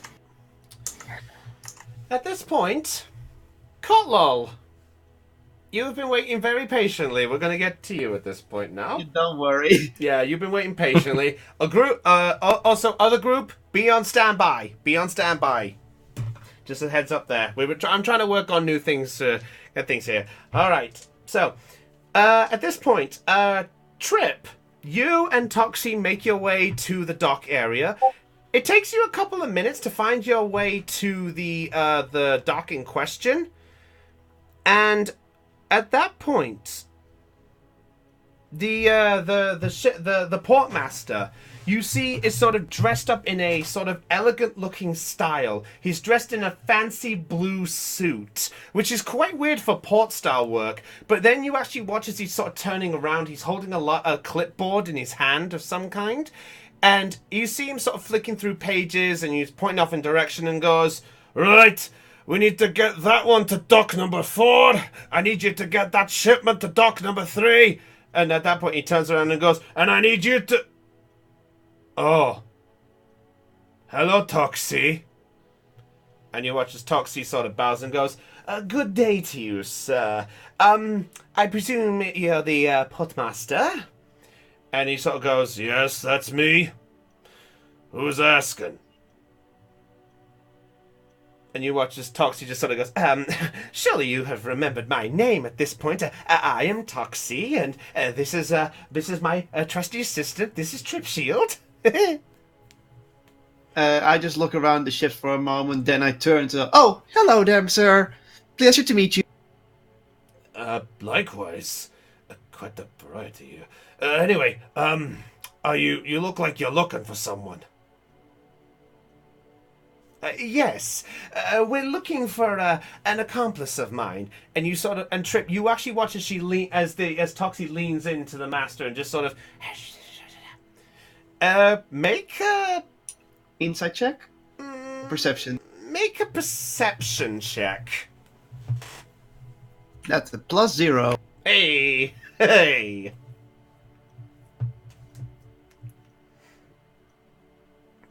find out. Hey, you cannot tell what they're saying. To your direction, to you, it looks like he's just sort of kissing from your angle. I look a bit confused, but I just shrug it off. Like that's probably a culture fit. At this point, you watch the potmaster goes, right, he's on dock 1. So Toxie just leads you towards this shipping area over here. And with that, Toxie just tips the hat and leaves the cart behind. And then, I'll say for the type of interest, after a couple of minutes, Toxie just sort of hands over a small leather pouch to this sort of regal-esque looking figure, Trip. To your eyes, you see let me get my list here. You see a rather rich-looking humanoid figure who's sort of about maybe to his late 30s, early 40s. He's sort of dressed in this fancy white-style suit, and you see that there are 2 other guards with him. But the thing is, they do look like they're dressed as like solar guards, but they're not exactly wearing the color code of them. You see them, instead of wearing a sort of gold-like armor, this time they're wearing what looks like a gray style armor. You see a cultural sort of handshake and a bag being cast over. You see obviously a large chest of some kind being handed over as well. It's sort of about, I'd say, it does take sort of one of the guards to sort of just about carry it, and you watch as Tox just looks over you and goes, Trip, if you would. Oh, sure. I walk over to the chest and I lift it. And okay. Of course, I check how much it weighs. Make a strength check. Strength check. That's a +2. Ooh, +2. What do we get? Oh wait, that's double roll. Oops, wrong one. How'd you get double natural? You got double natural 1 as well. How do you do that? I'll tell you what. I'll allow you to re-roll it because you did it wrong, but just this once. Now it makes sense. That's a little better. All right, 18. Your Furbolg size easily lifts it up. Toxie just looks at you. He sort of rubs his hands. He's like, "Ooh, this is a pleasurable one. Thank you for your patronage." And you watch as the figure just sort of tips his hat, and with that, he just silently makes his way back onto his ship. Toxie just sort of looks at you and goes, "All right, so Trip, I think we're ready to go. I think if I remember, do you still have the notebook I gave you?" So I didn't hear the last word you said. The note or something? The notebook. The notebook. I think I have it on me. Let me check for a moment. I, of course, gently put the chest down and check my...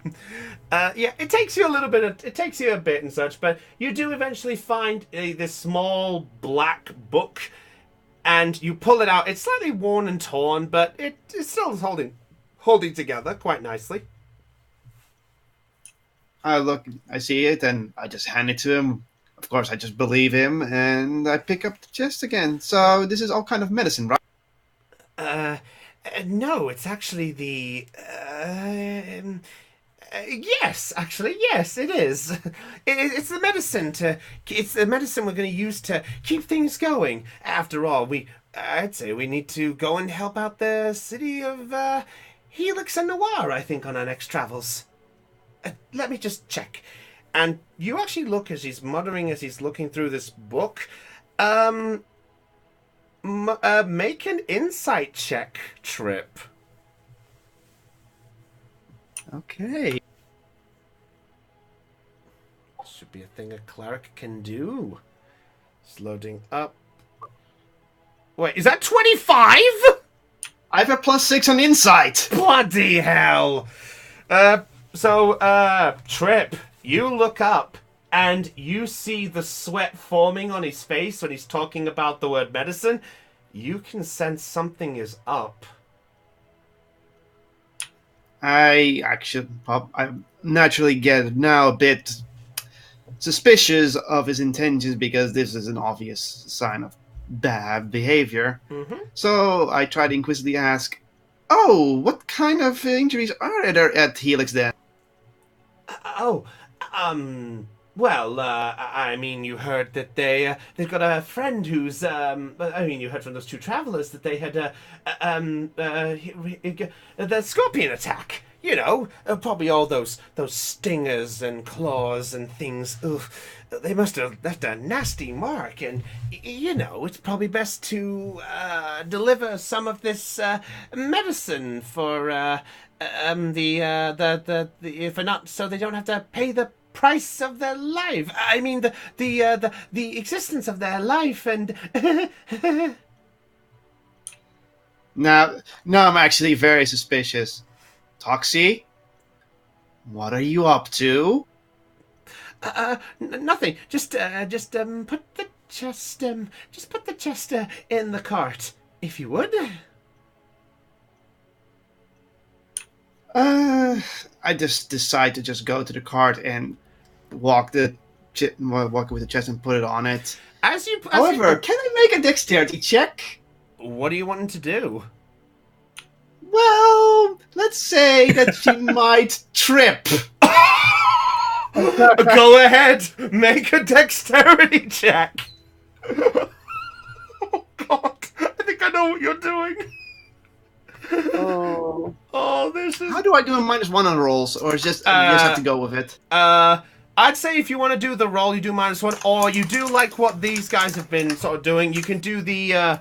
Oh, there you go. Mugbeard says another option there. So instead of the full stop there, that's what you type in the chat. Oh, 10. You go for it, and as you're carrying it along, you sort of figured what's going on, but without carelessly thinking, you actually trip on a sort of a plank of wood that has actually slided off a cart. You trip, and as you fly forward, the chest flies out of your hand, lands on the dock, and you watch as it spills open, and the equivalent of about 2,000 gold coins spills out from the chest, with some going through the cracks and scattering all over the docks. I am shocked to just see gold there. So I decided to do the first thing and just use my big body to cover the gold, and then I'd look at Toxie and say, like, "This isn't medicine!" What are you talking about? We would use the money to buy the medicine. Yeah, that was the plan. I am not buying this. I will just help you get this chest on your cart, but after that, I'm done with you. I don't want to do anything with this greed. I prefer to look at it as legitimate business. I'm not having it anymore. I'll just help you here. After that, our business is concluded. But what will I do? You're not going to leave a poor, helpless fool like myself to wander through Manu by myself? You can easily afford a bodyguard now. You don't need my help. Ooh. Toxie just sort of...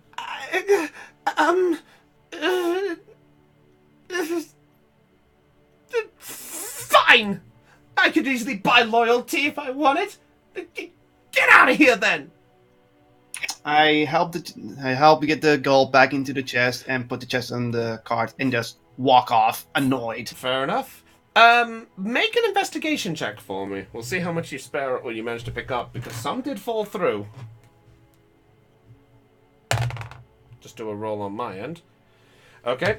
13. So you managed to scoop up a quite few and save. You do manage to save probably the equivalent of about 300 gold pieces, but that's the best you can get by the accident that you had. Toxie just sort of looks and goes, "Fine. Then go!" And of course I just make my way. All right.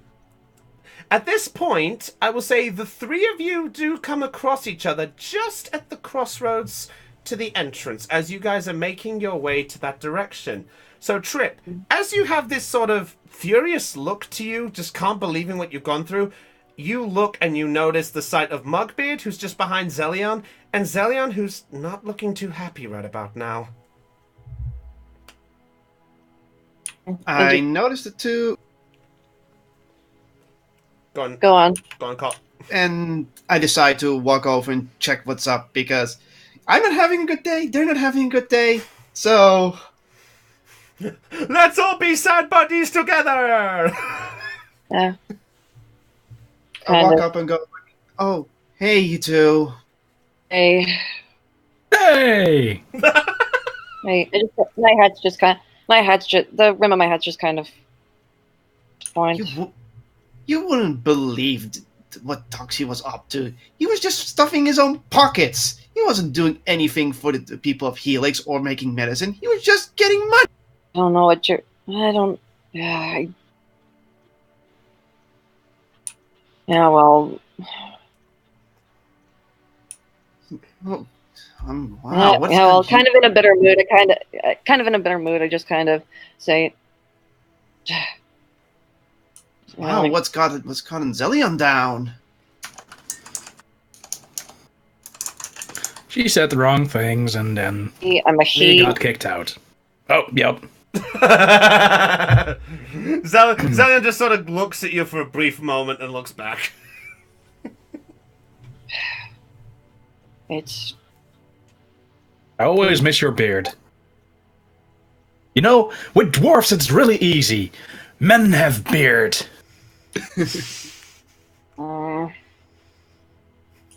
You're not helping.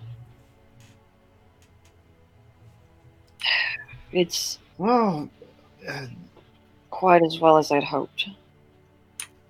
wow. It looks like you really are down, and whatever happened, well, you can always talk to me, I guess. I mean, I want to help you. I mean, you're clearly a hero, so I would do anything for you.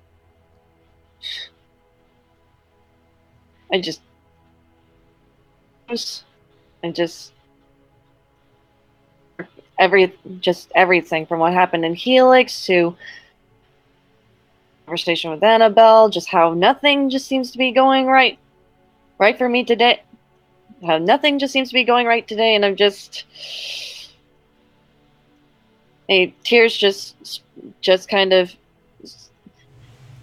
have spilled from my eyes as I laugh kind of almost sarcastically at this point. Heroes, we're the worst excuse for heroes ever. All we do is cause nothing but trouble. All we do is make we try our best to help people.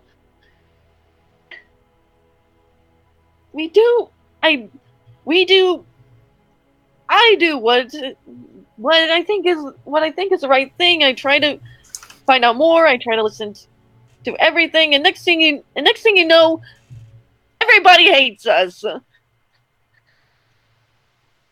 you want to know what happened in Helix? Do you want to know what happened in Helix after we fought those scorpions? After we saved the town?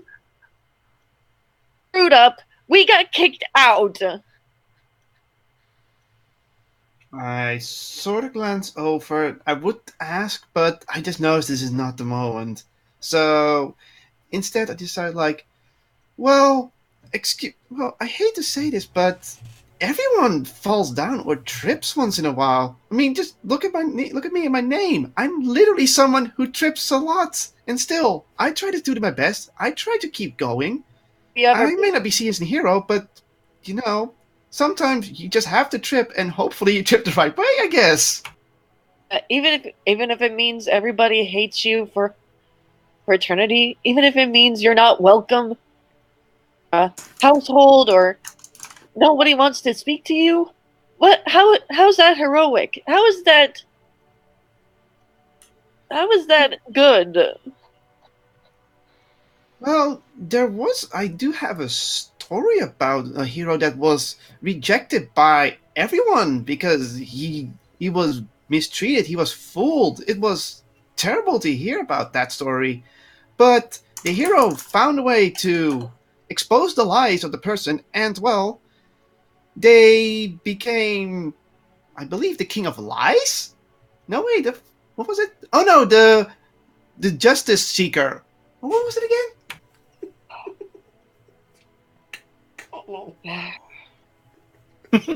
Come on, you little bastard!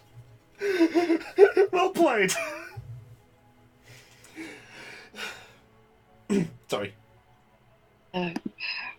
It's complicated than just someone telling a lie. We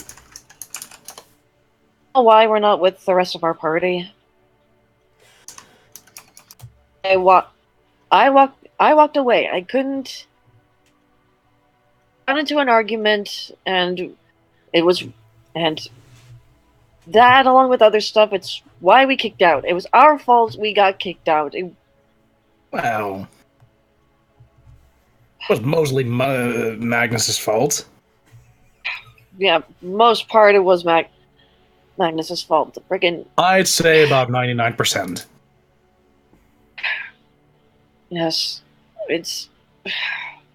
I don't disagree, Mugbeard. I don't. It's just. I'm sure he screwed up even more afterwards. Like, I've got this gut feeling here. Ouch.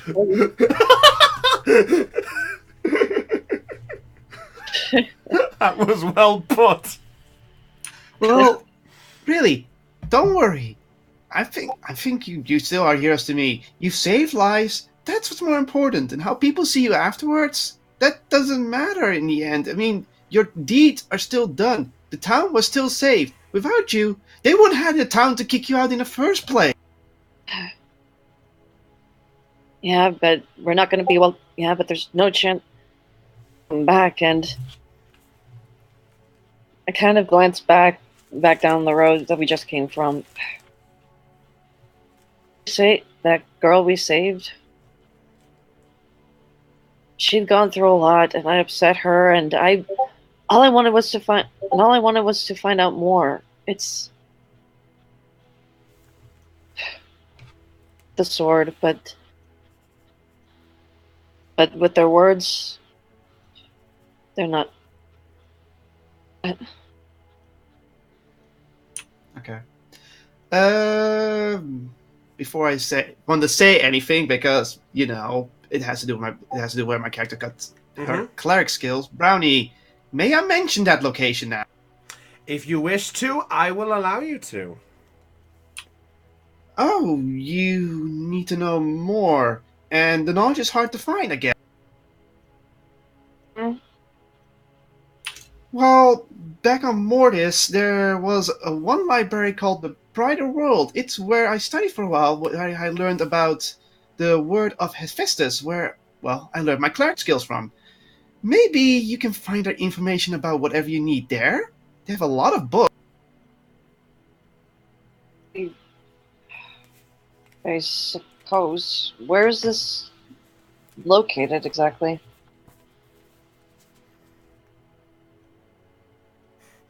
He said it was back on his island of Mortis. On the island of Mortis? Yeah, back on his home island. Her. It. It's in the town of Vivoya, and the mayor, Deliti, said it's pretty much most of the books they find are from travelers that are from everywhere around the world. At least that's what they say. I'll keep that in mind. I don't think we should be traveling anywhere. Not unless we have good reason to. But we'll definitely keep it in mind. Might I ask, can I travel along with you for a while? After all, I have nowhere to go, and, well, even though you may not be seen as heroes at the moment, I believe your intentions are pure, and I wish to support that. I look over a trip. Make And back at Mugbeard. Make an insight check if you want, Zelion. Okay, what am I checking for exactly? Checking to see how true Trip's words are. Okay, insight, right? Mm-hmm. Oh, 7. You can't really tell exactly if it's truth or lie, but you can at least sense that there's at least a sense to try and cheer you up, but you can't discern whether it's truth or lie exactly. You can at least tell it's an attempt to cheer you up. I kind of... Well, they say, well, seem very well intentioned. I don't have any problems with you traveling with us. To her. So if you want to join us, then we could use the extra help. just don't trip on us. I'll try not to be too. I will be your shield from both sadness and enemies. All right. Well, We are thank you. doomed. I glare at Mugbeard.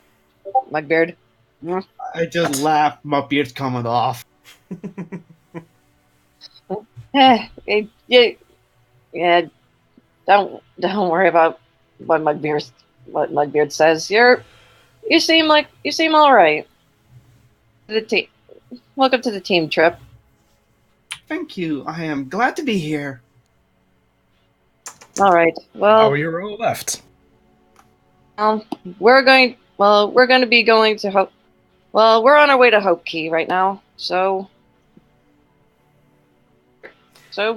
let's go. All right then. Okay.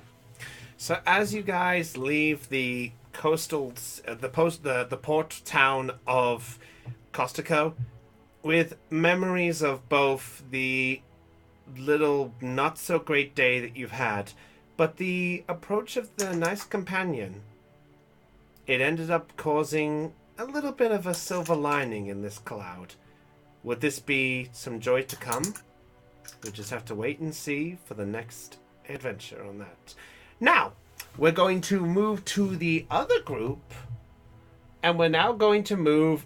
could someone give me a Batman noise? Oh, Batman! No.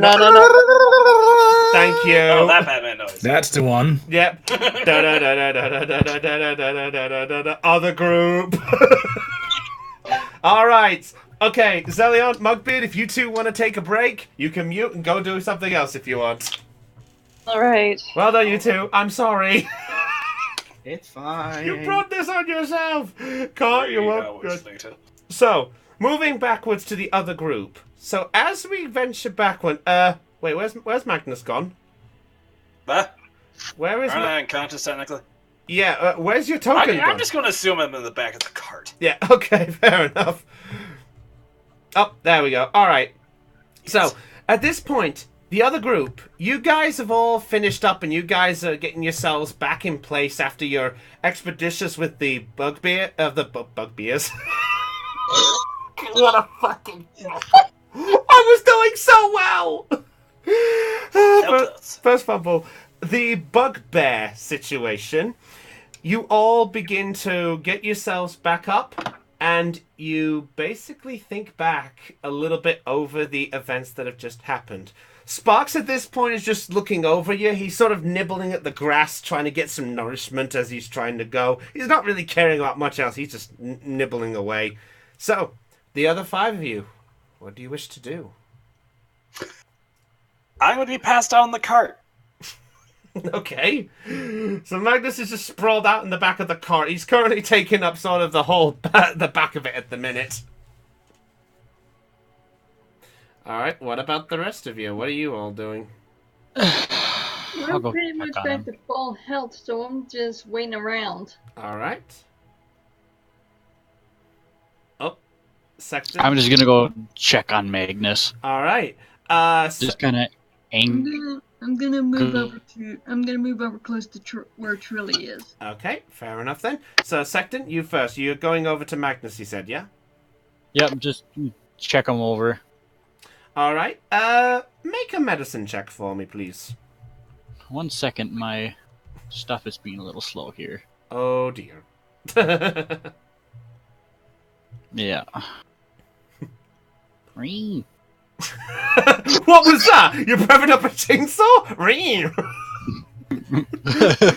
Yeah. Oh, prepare for your examination. Sector has become Will the only hurt a lot. Don't worry, it'll only tingle for about 2 seconds. Well, I have proficiency in medicine, so I think it's like a 3. All right, yeah, go ahead. Yeah, I've got your sheet up here. Yeah, you got a 3. Prepare for the chainsaw. Oh, 9. You look over. Considering this is the first time you've seen a heavily armored half-orc, fall flat on his face, you're not entirely sure how badly he is, but you can tell he's at least recovering, but you don't know exactly how bad any wounds or damages are. Mind if I take a look at him? Sure, go ahead, Topaz. I'll allow you. You can make a medicine check if you want. Okay, let's see. Okay. Everyone's trying to get as many rolls as they can. By the way, well done all of you for being patient. Yeah. I was playing a game. Wait, So it's actually wait, Saw? 10. By the way, I'm proficient in medicine, so I did a +6. Yep, that's perfectly fine. As long as you add the proficiency and just do it in here, I can assume otherwise. If you forget to add it, let me know. Isn't the proficiency automatically added in the D&D Beyond? Yes. It is. Yeah, that's what I mean. So as long as you add the number that's written in Beyond, that's fine. Alright, so you look over. You're a little more varied in noticing this. You do sense that there is at least a tiny chunk of his armor that has been damaged by the Morning Star of the Bugbear Chief, but you don't know much more than that. come to see the show I see. Fuck it. I deserve this. Yeah, you... Well, Go ahead. think of it this way. Your mouth does seem to get you into trouble. Yeah, I realize that now. You do have healing spells, right? Yes. I don't know if he deserves them. Ow!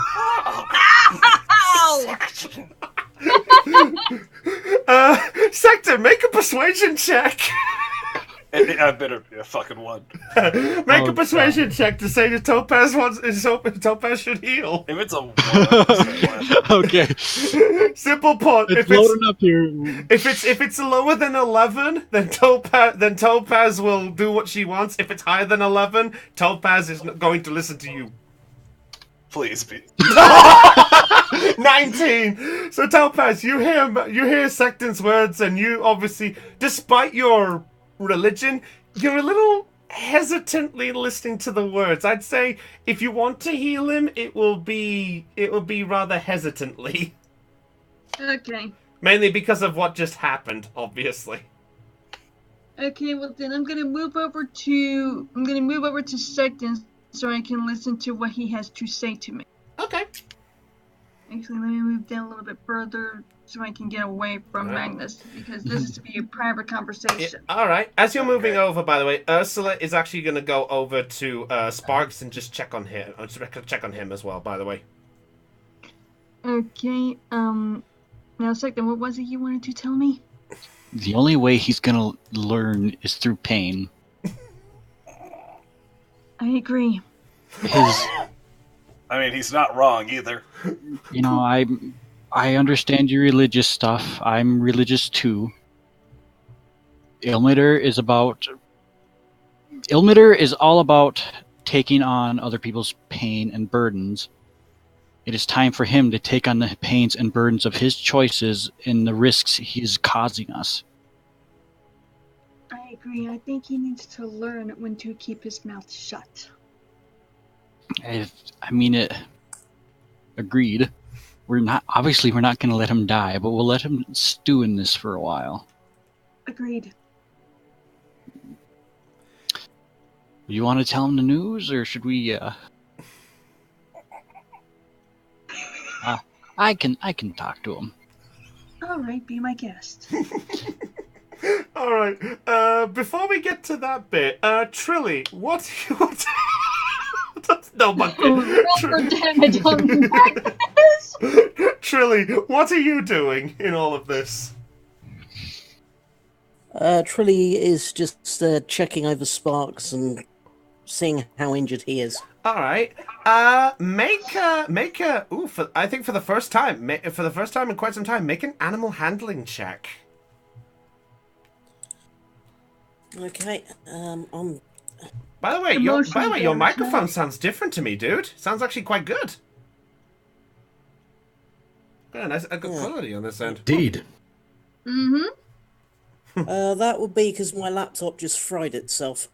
Oh. Yeah, using the phone, which is why it's taken me a few minutes to look up the roll. Fair enough. Does someone want to roll a d20 plus 5 for me? I believe that's the roll. Yep, I got that covered. I get to do one for myself. 1d20 plus 5. Please. 9. He's a big boy. It's kind of hard for you to determine exactly what damage has been done to him. But he looks okay. That's all you can tell for the moment. Alright, at this point, Magnus, you're slowly stirring at the back of the cart, and you glance up and you just see the sight of Sexton walking into your path. Let me guess. I'm not getting helped. At least not now. You will be receiving help, but not in the physical form. Are you Believe religious? me. I already have. Are you religious? I was once. Well, Not anymore. you ever heard of Although after what happened when I blacked out, I might as well be now. you ever heard of Ilmater? I don't believe I have. He is called the One Who Endures.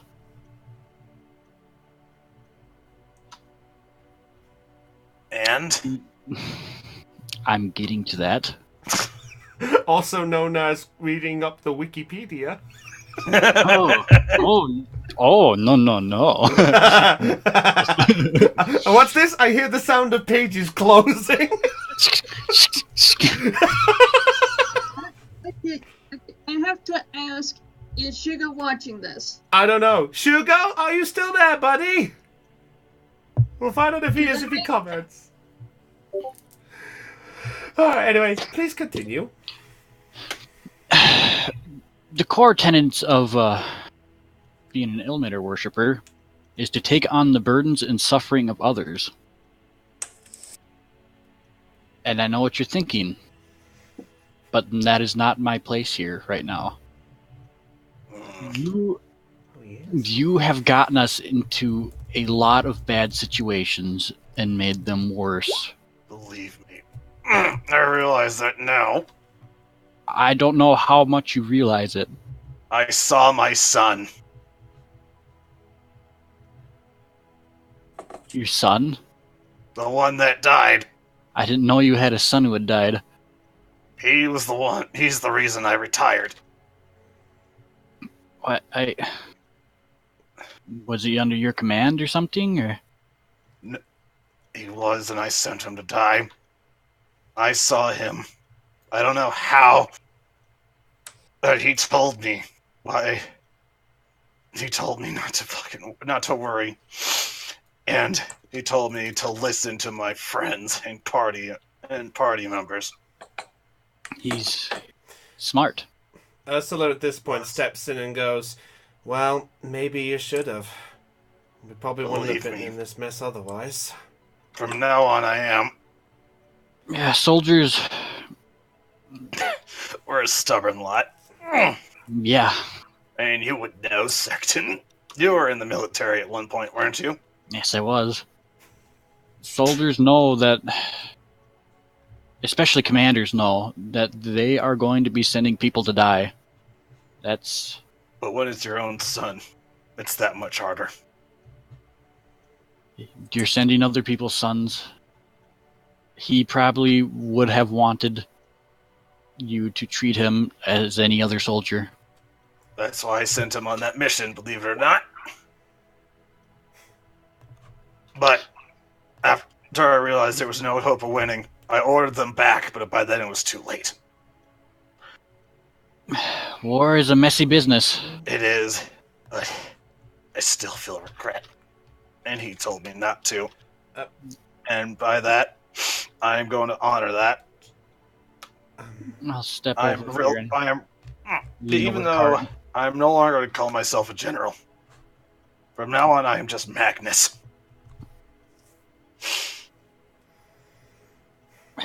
And you guys are my unit now. So we're technically your soldiers, then? Is that what we're calling it, sir? You are not my soldiers at all. Oh, I think that's a Heidi. I think. Oh no, that's a Shugo. Wait, Shugo's in the call? Hello. What's going on? Wait a minute. No, that's Wait, Heidi! April Fools! God damn it! Are you Fucking serious? Well played, Heidi. Wait, but then that means Got him! Squirrel Boy. Shout out to Shugo for letting me borrow his profile picture and his name for this prank on the All Fool's Day. Even though I said at the beginning, no April Fool's joke, but I knew this was coming, and I thought, why not? Let's leave it as one. Hey, Chris. Yes. We'll let this April Fool's joke slide. Because that was very good. I'll be honest, I looked in the chat and I was like, hang on, I see Shugo's name. Who the fuck added Shugo? Okay, hang on. Anyway. Yeah, well, okay, well played. Shugo, you dumb bucket. By the way, since I've only got one thing to say. Go on, just quickly. Feel free to laugh when I say this. Chubby little squirrel cookie. No, he's gonna kill you for that. Anyway. I don't care, it was worth it. Fair point. Alright. Can I finish that thing I was gonna say earlier? Yes, carry There's on. that super serious thing. Yeah, super serious. Serious thing before I got interrupted. Yeah, super serious. It was like, you guys are no longer. No, you it's are my okay. unit. Hello. Fuck. So, yeah. Nice. Basically, like, this is the humility part I was adding to Magnus's character, really. God damn it. I think I almost got caught. Oh. I did not realize my mom was home early. It's okay, it's okay. Take it easy. Just do what you can. Okay, I almost got caught. I had to lie to get myself out of that. I am so sorry. It's okay. Just keep calm. Anyway. Anywho. Just, carry on, you two. Sorry. We're all in the same unit. I'm not a commander.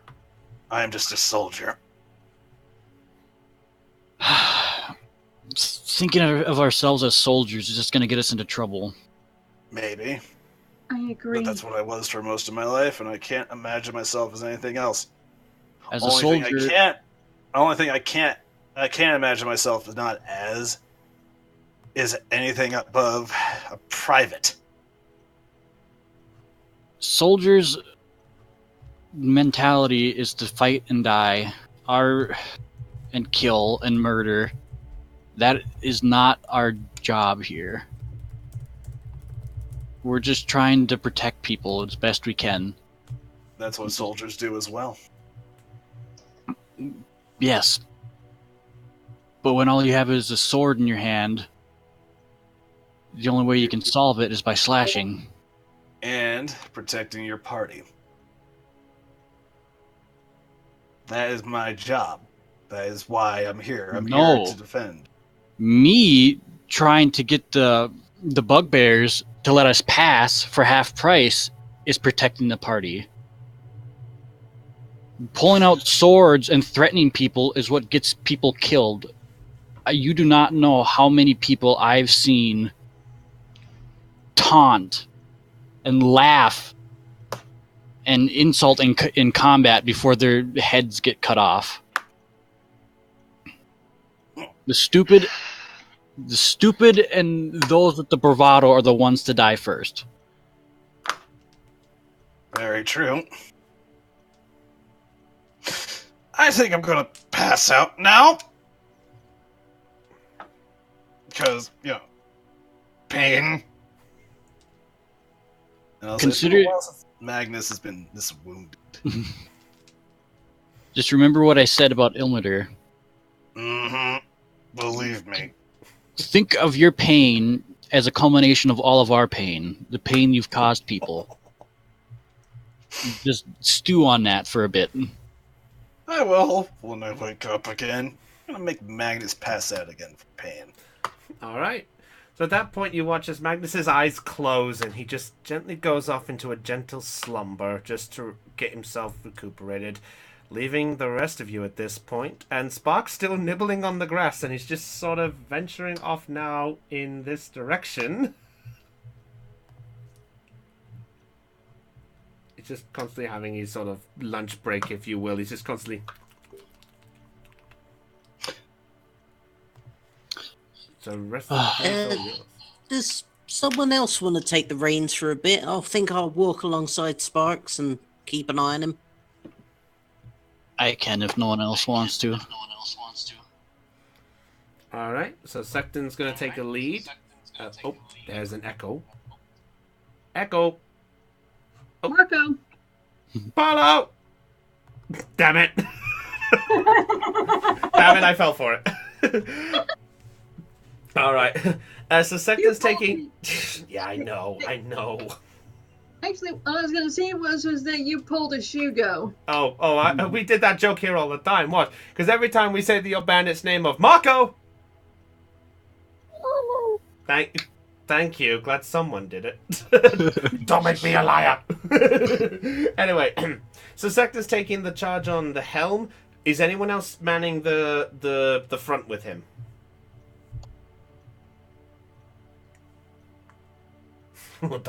Don't everyone fly off at once.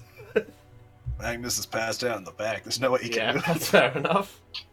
Everybody hop in the back, then we'll get going. It's not the first time I've been buried by people in gear. That's actually how I arrived at Helpkey. By the way, at this point, Magnus, you suddenly feel a little shiver down your spine as you feel like somebody talks shit about you.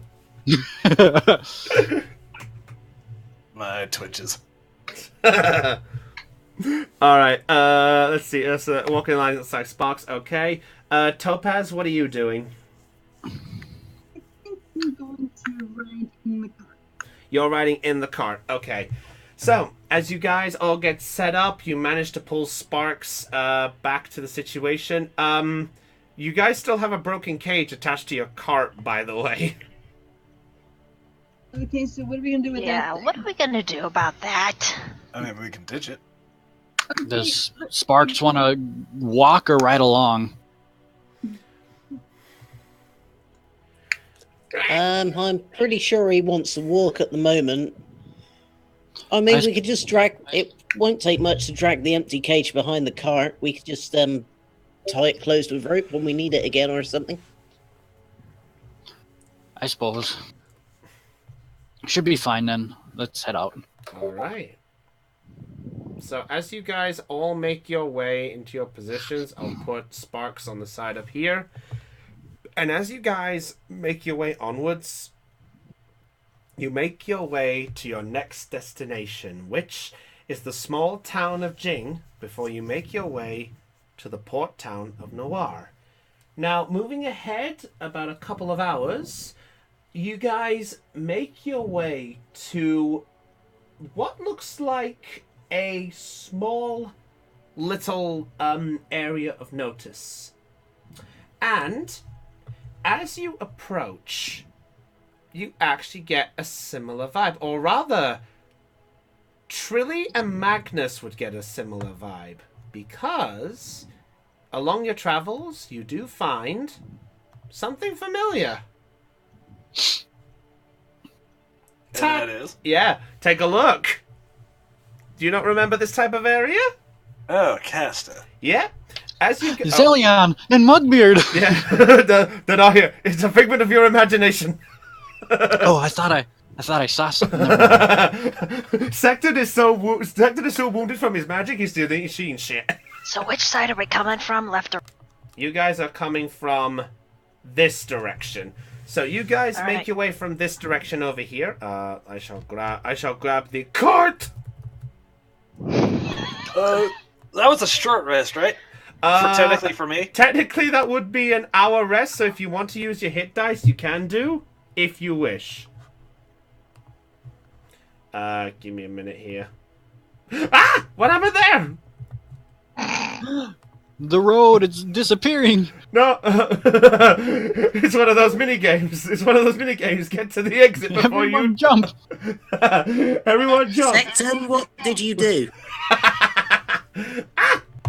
Don't. Now we have double topaz. I cast invisibility and clone. I did not mean to do that. How can I get rid of them? I got it.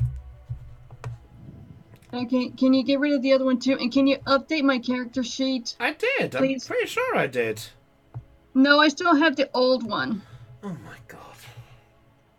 I'm sorry. I swear I put that. Okay, can you get rid Oh of that? wait, I know what I did. Okay, we'll sort it out afterwards. For now, we'll just have this, and I'll sort it out for the next session. All Okay. right. So we'll put you guys here. Poof. Hopefully. you Actually, get rid of that one and give me the other. Actually, get rid of that one and give me the other one. All right. Thank you. Sorry, I did not mean to do that. Chimichangas. I said I was sorry. All right. Burritos. Fungus. Good God, how many times do I have to say it? All right. Bloody hell. Why is this not coming up now? Ugh. You know, I hope this is a different branch of the caster, otherwise I think we've gone in circle. All right, there we go. All right, let me sort this mess out. Okay, there we go. We here at D&D Beyond are happily well-crafted members of the public, also known as I don't have a fucking clue what I'm doing. But then again, what do? Okay, there we go. We should have some progress. I don't know why everyone's talking this. We'll sort that out there. Anyway, as you guys make your way along the route to the site of Trilly and a worn-out Magnus at this point, who's still there. Trilly, you look and you recognize the styles of the building you come across, as there is a similar style fence, some similar style trees and things, and 2 guards who are outside. This is indeed another caster.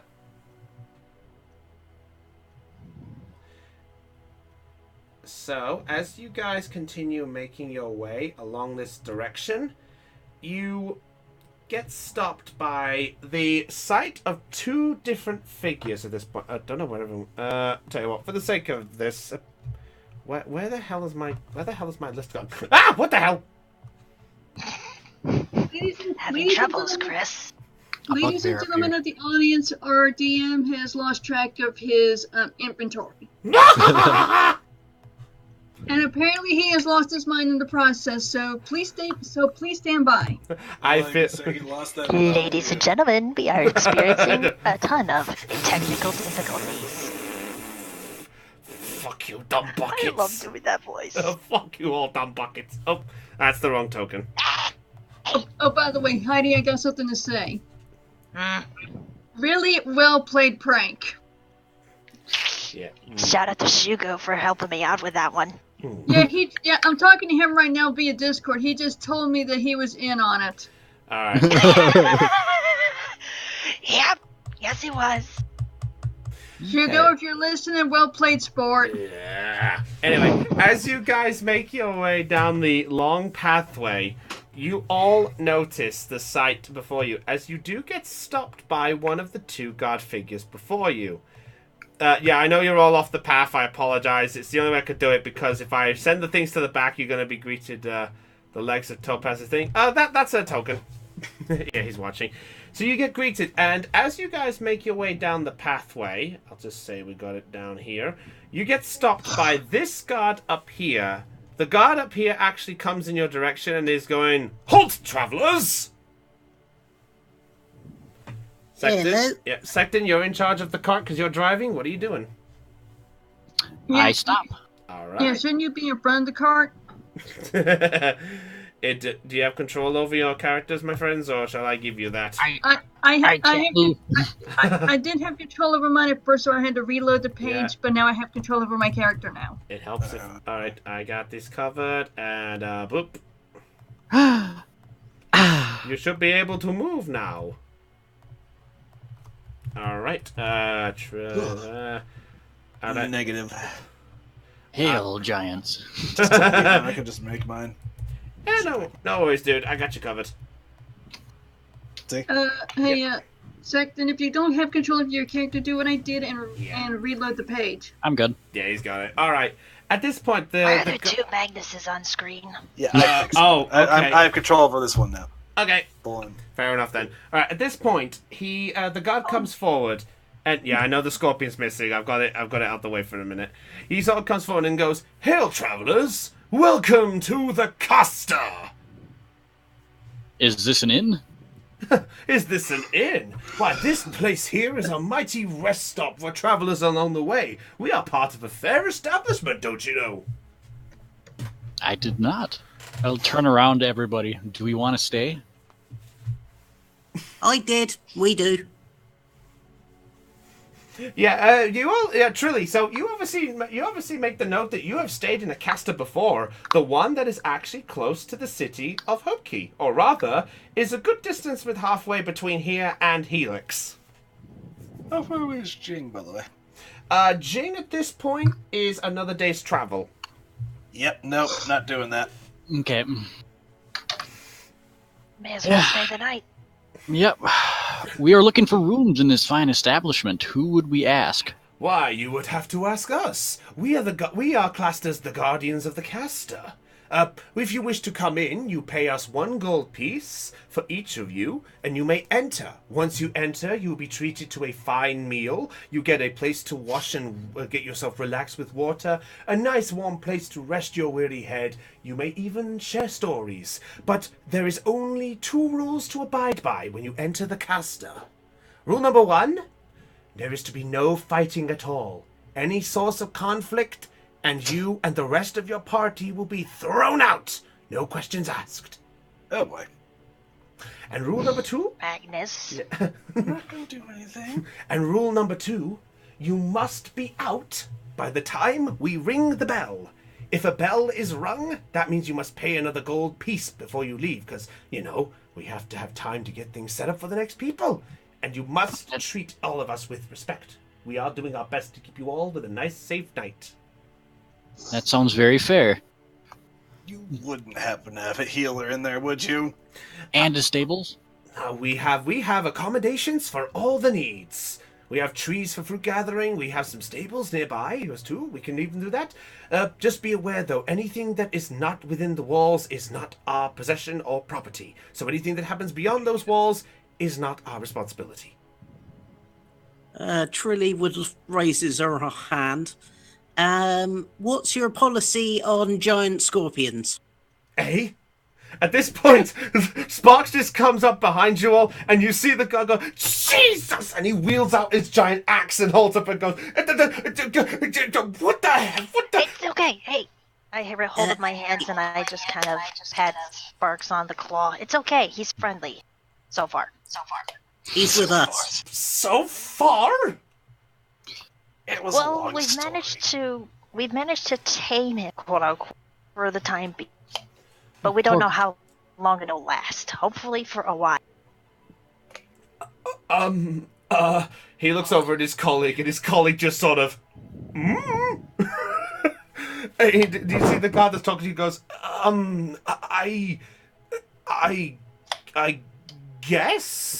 I guess it's fine as long as no trouble? Shouldn't be.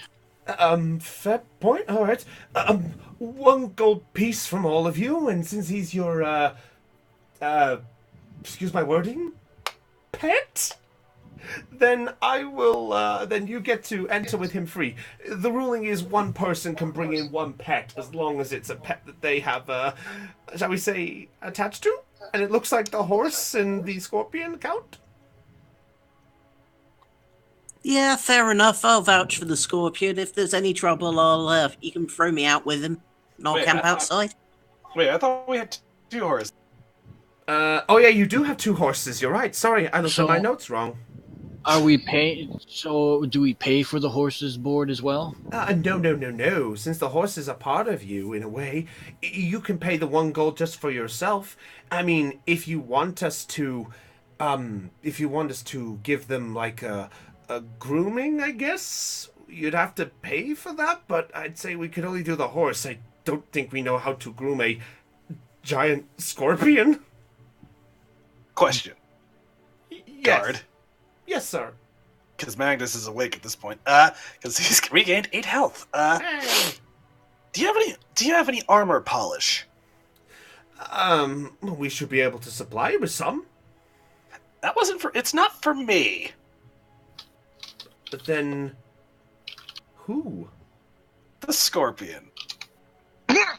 The what? I look over at Magnus and like, what? Think about it. It would make Sparks happy. This is not with you, that Phoenix Wright sort of...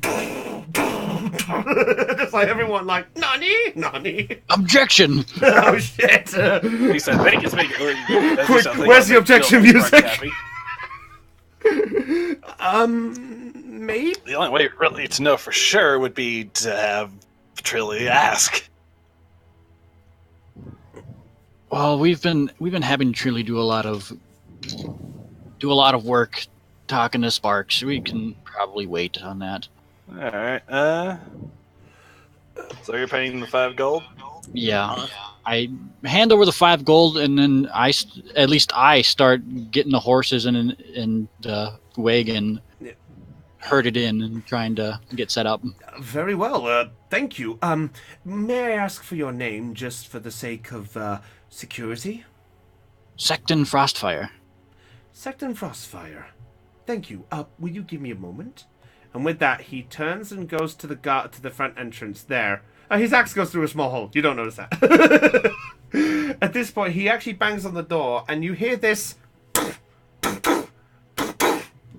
And with that, you then hear him say, "Visitors approaching, requiring to stay." And from the other side, you hear, "Have they the means and the gold to pay?" And the guard just replies with, "Yes!" And with that, he backs away, and the doors are wide open. They are open, ready for you to enter, if you so wish. Let's go in then. What are we waiting? I give the reins a shake and get the horses going in. All right.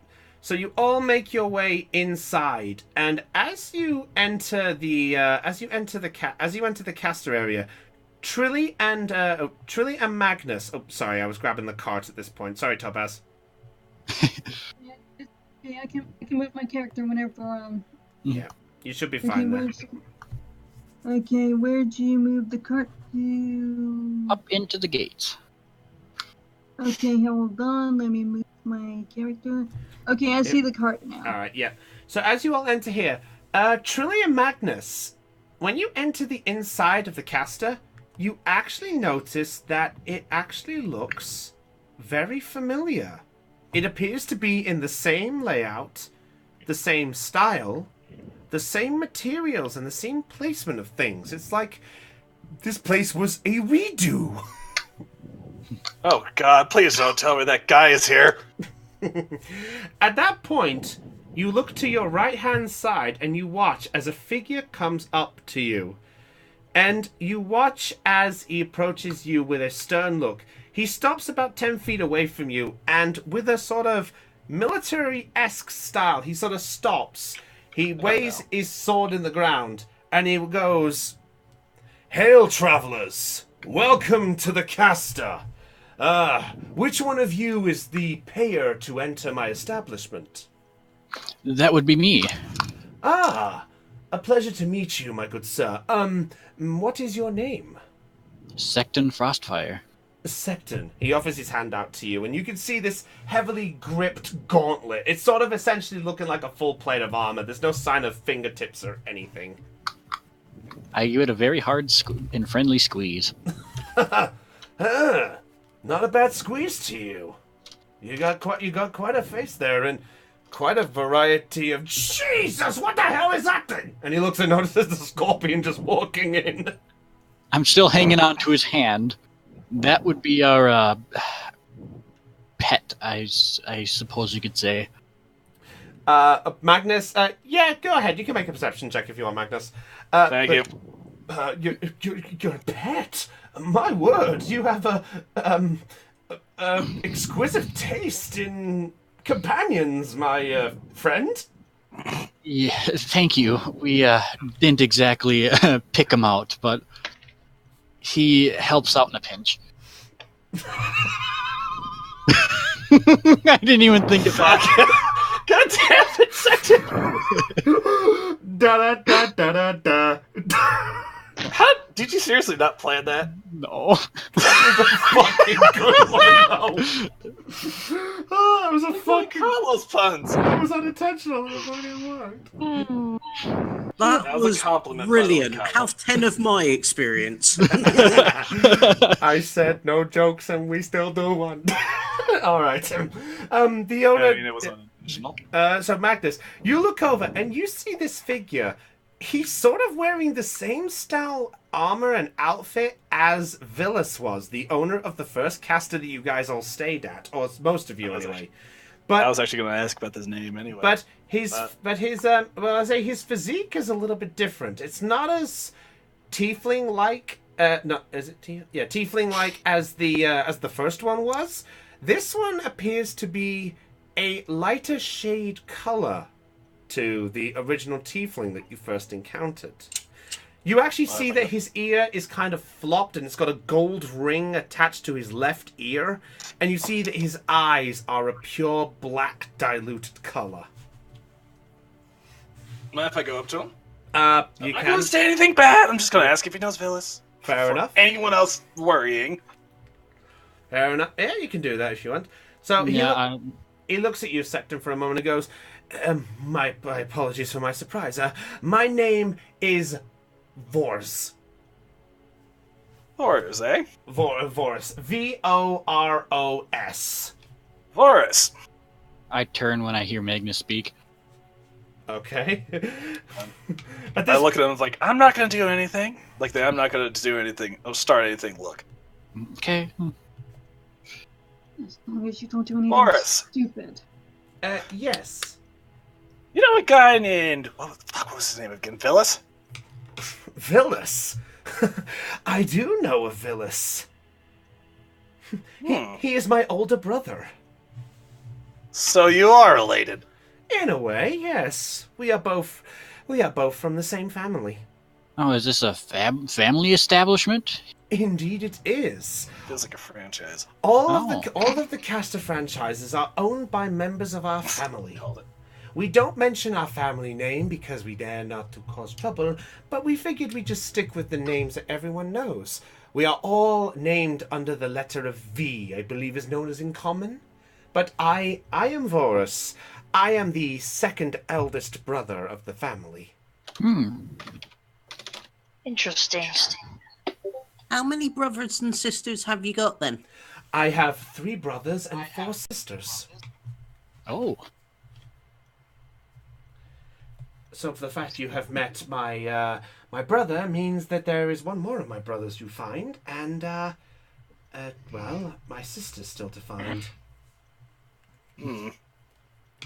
So tell me, where have you all ventured from? Oh, me and the halfling started off in Hope Key. In Hope Key, the Prydal capital. My, that's quite a place. What about the rest of you? Are you not from Hope Key as well? We met them along the way and decided to travel. We? Me and my tabaxi friend, Topaz. I wave at the owner of the inn. He looks at you and goes, hiding in the cart there. A pleasure to meet you. Pleasure's mine. And he looks over at the rogue in the corner and goes, and what about you, miss? If it's all the same to you, I'd prefer not to say if that's okay. Ah, the mysterious type. Say no more. While you're within my establishment, I inquire no more than what is shared. You can share as much or as little. I am just a man who runs the business. So tell me, you look really worse for wear. What happened?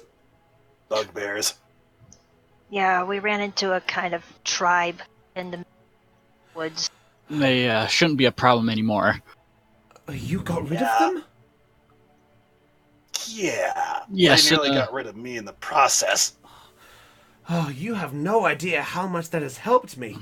The Wild Scratch type really caused a number to everyone who came down this way. Random question: How many of them were there, like total in the tribe? Well, that's outside of my knowledge, but I think off the top of my head, besides the leader, I think maybe about 15. Well, We took about a third of them. yeah, their leader is dead, but the rest of them are still hiding somewhere, I bet. Well, you took out the leader. That should at least cause him a bit of confusion for a while. If anything else, I owe you my thanks. So, do any of you happen to have our membership card, by the way? Wait, didn't I get one? Like back in the first one? I believe Zelion's the one holding it, I think. Fuck! Yes, I think Zelion's the one holding it. Does anybody have a membership card? This is the first time I've visited this establishment. This is your first time to a caster? Yes, we're not very used to civilian lodgings, you could say. This is my... Sorry, continue. Oh, it's all right. What about you, Mr. Orc? Fork. And this is actually my second time to one of these things, but unfortunately, I didn't carry the membership card with me. I take it a friend of yours has. Yep. Well... And they are not here at the moment. Oh. Not in that way. Oh, well, that's good. Well, to explain exactly how it works, amongst our establishments, we hold like a membership contest, if you will. Every time you stay at a caster, you get yourself like a little stamp or an insignia from each of us. We all have our unique symbol. If you manage to acquire all 7 of ours, then you get yourself a very special surprise. Oh. But I don't suppose it counts if you've got the 7 symbols among different membership cards, does it? I know where you're going with this, but the ruling is it needs to all be on one card. They can't be all separate, I'm afraid. Yeah, I was afraid of that. Yeah, did I say there were 5? Yeah, there are 5 left. Yeah, there are 5 left. It was 7. Sorry, I might have worded wrong. That's my bad. Fidel. At this point, he actually goes, well, because you got rid of that bugbear situation, I'll tell you what I'll do. I'll make a exception this time. Tell me, let's see. Do you know who your friend is by chance? Yes, a male half-elf named Zelion. A male half-elf named Zelion. Bard by trade. Yes. Oh, a bard. More chance to stay here, then. Very well. If I should see this Zelion figure, then I will acquire the stamp and tell him that, you stayed here. I'll mention that it's under, Mr. Secton's name, if that's okay with you all. Of course. Random question. Yes. If I paid for myself from the last one, should I have gotten one of those cards? Did you not receive one from my brother? I did not. Then in that case, I shall fix that. One moment. He goes over to like his little corner, and you all watch as there's like this small-ish looking shack. It's essentially like his own little corner. I didn't get round to making this. He then makes his way over, and he hands you, Magnus at this point, and he hands you over the card. And he hands one to you as well, Secton, as you paid the fee. We only give these out over to the ones who have paid their gold into our establishment. Thank you. As you, Secton, you paid for everybody by paying the gold, I presume. You can have this card. And you watch as he waves his fingers just above them. And just above one of the circles that's on the card, you watch as he presses his sort of purplish fingertips on both of the cards, and you watch as a symbol appears on both cards. It is a small light purple symbol, and you see what looks like the number 2, and going right through it, you see an X that goes right between the number 2.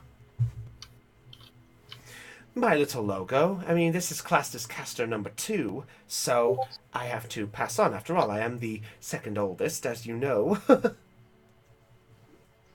Well, thank you very much. You're quite welcome. I shall pass the symbol on to your friend. So I presume all 5 of you and your, he looks over at Sparks, companions are staying within my establishment today? Yes. Fantastic. Well, make yourselves at home. If you're looking for things, we have like our stable area just on the left side, close to the river. It's where the animals can also rest up and get some water. If you wish to get some drinking water yourself, you may use the same river. But if you wish to use anything to bathe yourself, you must go to the small area at the back up there, as in this area up here, just for clarity. And when you require food, just simply call out my name, and we shall require the food for your best privilege. Thank you. Okay, I am going to hop out of the cart and go over to the owner of the inn, and I am just going to give him a very quaint thank you for your service. Oh, my pleasure. I must admit I've never met a tabaxi before, but I've heard of you. I must say, it is a pleasure to meet someone as gentle. Thank you. Sir, if I may ask for your name again? My name is Voros. Voross. Okay, thank you very much. My pleasure. Now then, I will let you into your relaxation. When you're ready to eat, just give me a shout, and we'll try to get something prepared for you as fast as we can. Of course, thank you very much. You're most welcome. Now, may you have a pleasant day, and while you're here, cast your fears away. And with that, he goes over to the corner, and the rest of the time's there. So let's see. We got Magnus, who's just stripping out of his armor and washing his wounds, completely unbeknownst. And the fact that he's doing it in right of public, you watch as he is unbeknownst. I'm wearing clothes. I'm just saying, you're just beginning to unstrip the armor at this point, and you see for the first time a normal clothed half-orc Magnus. I'm going to gonna head to the bath, but then hesitate when I see Magnus stripping. Walk over to the fireplace and sit down. All right, fair enough then. Okay, I have to ask a question. Why is the half-orc actually stripping out in the middle of a public area? For the record, I'm taking off the armor because in Connecticut, stripping off means means taking off. I'm taking off the armor I have on, and I still have my clothes on underneath, by the way. I say loudly enough for Magnus to hear. Magnus does not understand proper protocol in public places. I'm just taking off my armor! I don't have clothes under here! I just kind of roll my eyes and continue right. Oh, no, this isn't stopping. Okay, I gotta say this. I'm rolling a stealth check. Dead. Lena dead. Alright, who's rolling a stealth check? Yo, I'm sneaking up behind second. Fair enough then, make a stealth. Fuck! Natural one! Of course that happened. Okay, I need someone to revive me, please. Revive!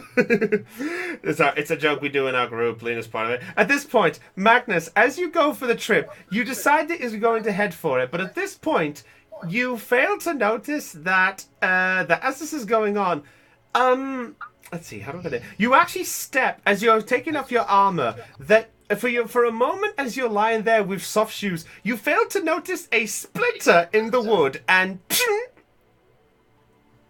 Okay, how much damage is that going to do to me? I'll say you take a point of piercing damage, and it causes you to hurt like hell. 1 point. I'm down to 17 now. And you just get a ting. I'd look over at Magnus. See? I do have clothes on. You thank Ilmater for that. Yeah, really. Alright, He says to take on the suffering of others, but I don't want to take on any of that. I don't want to take on the indignity of him being in his birthday Alright, suit. to answer to answer Ursula's question, make an Arcana check. Thank you. No worries. Trilly, what are you 1, doing at this point, 20. by the way? Well, I think Trilly will avoid the nakedness of Magnus for a start. Trilly is just going to take the horses and Sparks around to the watering area. Okay. At which point, I'm going to burn one of my spell slots for Speak to Animals and just make sure that all the horses and Sparks are all right. Okay. So you use the spell. I'll tell you that the horses, they're a little bit spooked from the bugbear attack, but that's about the only thing that troubles them. As for Sparks, he looks over you, and with a brief sort of nod, he's like, I am fine, but I do feel a little bit uncomfortable.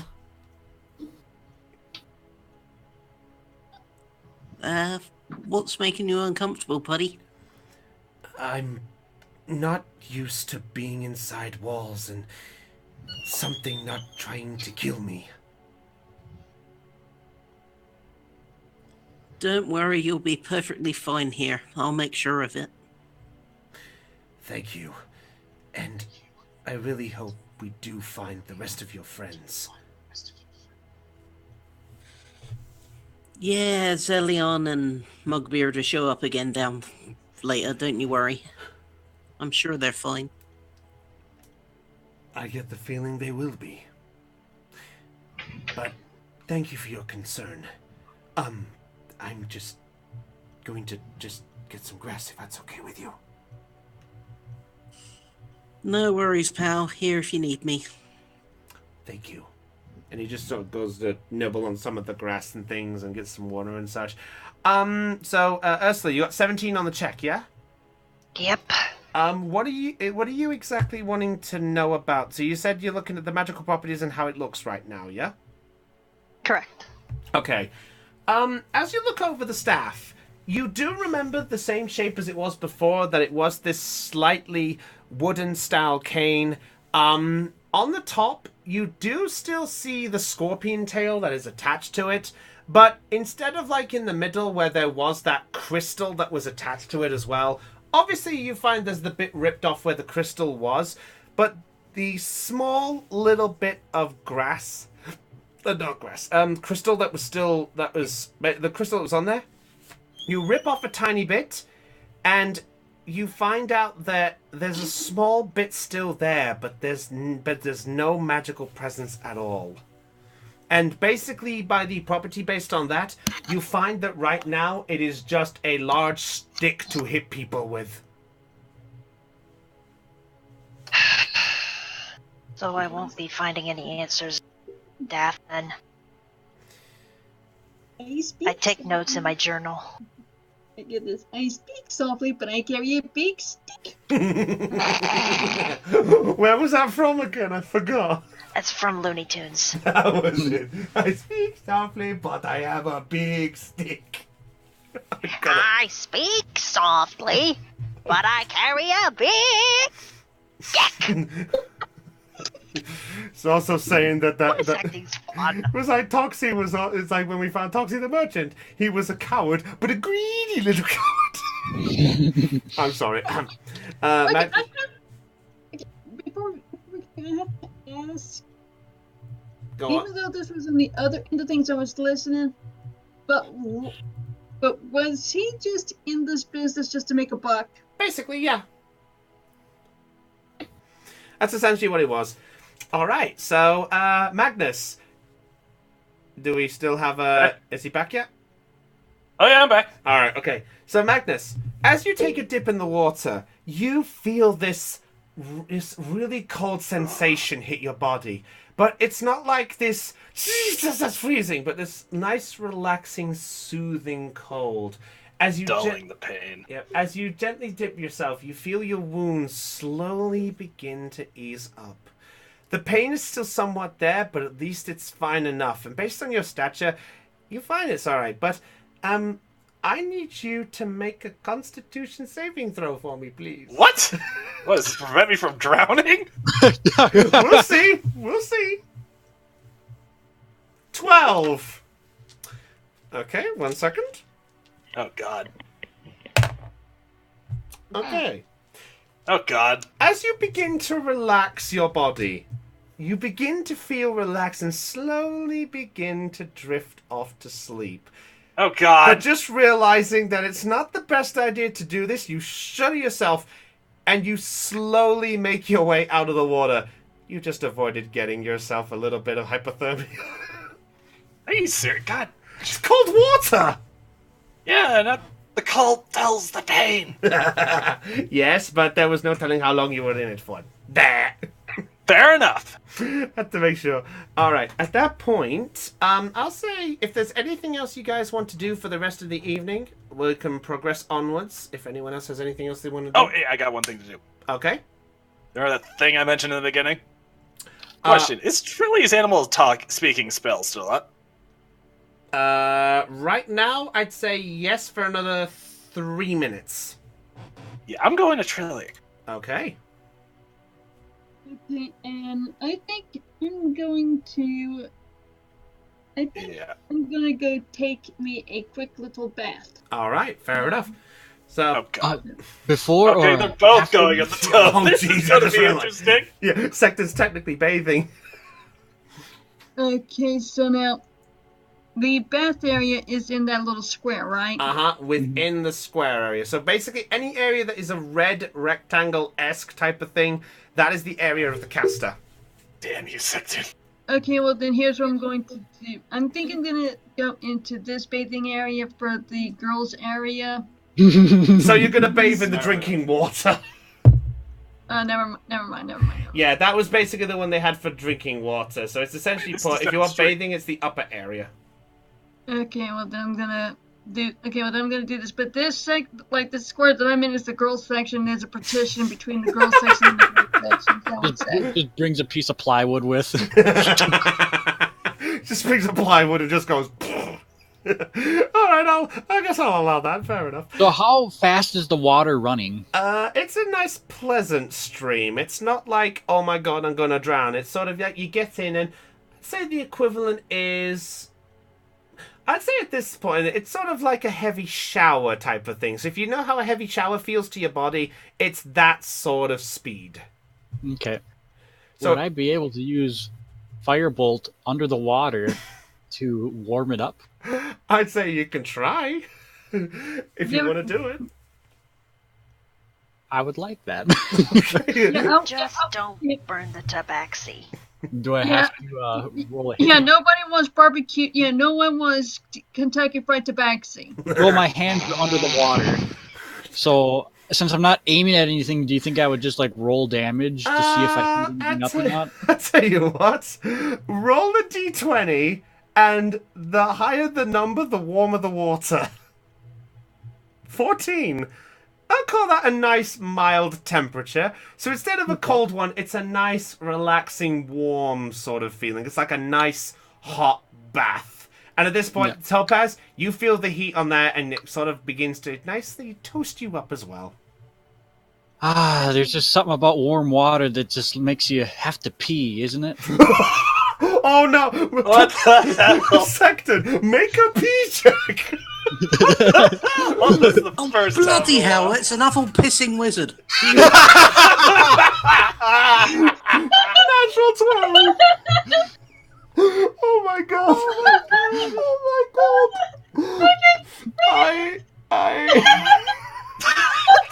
God, no, I just broke Brownie! Oh, 2 minutes, okay. Alright, fair enough, Ursula. We're coming to the end anyway, so we're wrapping it up. Okay. So, Topaz, as you're relaxing in the water, you suddenly feel the water get a little bit warmer. And then your eyes look and you notice that it got a little bit yellow. Really, Sexton? I didn't expect anyone else to be here. Oh my god. Baths are for total relaxation, and I am totally relaxed. I did not. Can I? Yeah, okay. We'll come back to those two in a bit. Magnus, so what are you wanting to do? You wanting to go over to speak to Trilly? Yes. Okay. Trilly. Hey, Magnus. Hey, is it possible for you to translate something to Sparks for me? Or can I just ask him and he translates it's back? not a long question. Sparks, wait, do I just ask Sparks and you translate for him? I haven't talked to him yet. I don't know what to do.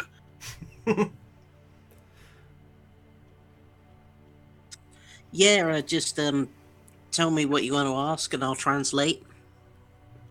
Remember that armor polish thing I mentioned earlier outside the gate? Do you think he'd like that, or... Because I'm kind of feeling guilty about bringing him in the battle and saying he's food.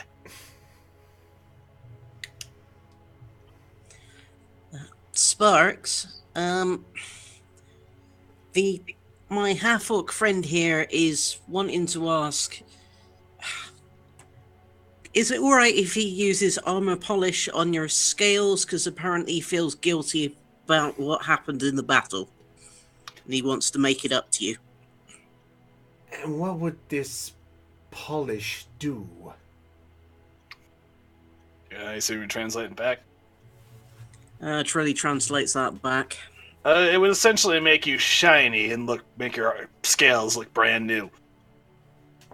I use it on my armor and swords all the time. It'll make your scales look shiny like his armor. I see. Well, I guess it will be worth a try. I've never had it before, so even I don't know the effects, but know that if it does go wrong... Yeah, I get it. I don't translate that last bit. Oh, wow! What did he say? He said he's willing to try it and see if it works. Alright, good. Where's that guard? Okay, I just wanted to know what Spark's answer was to Magnus's question, so now I know. Yeah, you basically put he's fine with it, he just needs to test out. The guard is currently outside, but there is Vorus still inside. The guards are currently I'm not going to ask Vorus, I'm going to ask that guard. Oh, the guard, okay. So you call out to the guard. The guard comes rushing in and goes, what's the problem? Remember that armor polish thing I mentioned earlier? Yes. How much would it take for you to do it? To the Scorpion. I mean, I'll pay for whatever armor polish you have on you. Because, again, Scorpion, big Scorpion. I don't have too much on me, because obviously, my size, but I have about maybe a silver's worth. All right, I'll give him the silver. All right, you give him 1 silver. So you want him to go and do it? Yes. Because yeah, for obvious reasons. Yeah, you motherfucker. All right. Yeah, I'm not getting into combat again for a while. You realize what happens though if this hits him, right? Yeah, I realize that. Let's find out. So he's just While gonna. Magnus is talking to the guard, Trilly wants to ask Sparks if he'd prefer that she did it. All right. It's actually a good idea. He actually looks at you for a brief moment and goes, "I would prefer a friendlier hand to do it than a stranger. You should know that a stranger has done a lot to..." And the spell wears off. And all you just hear is...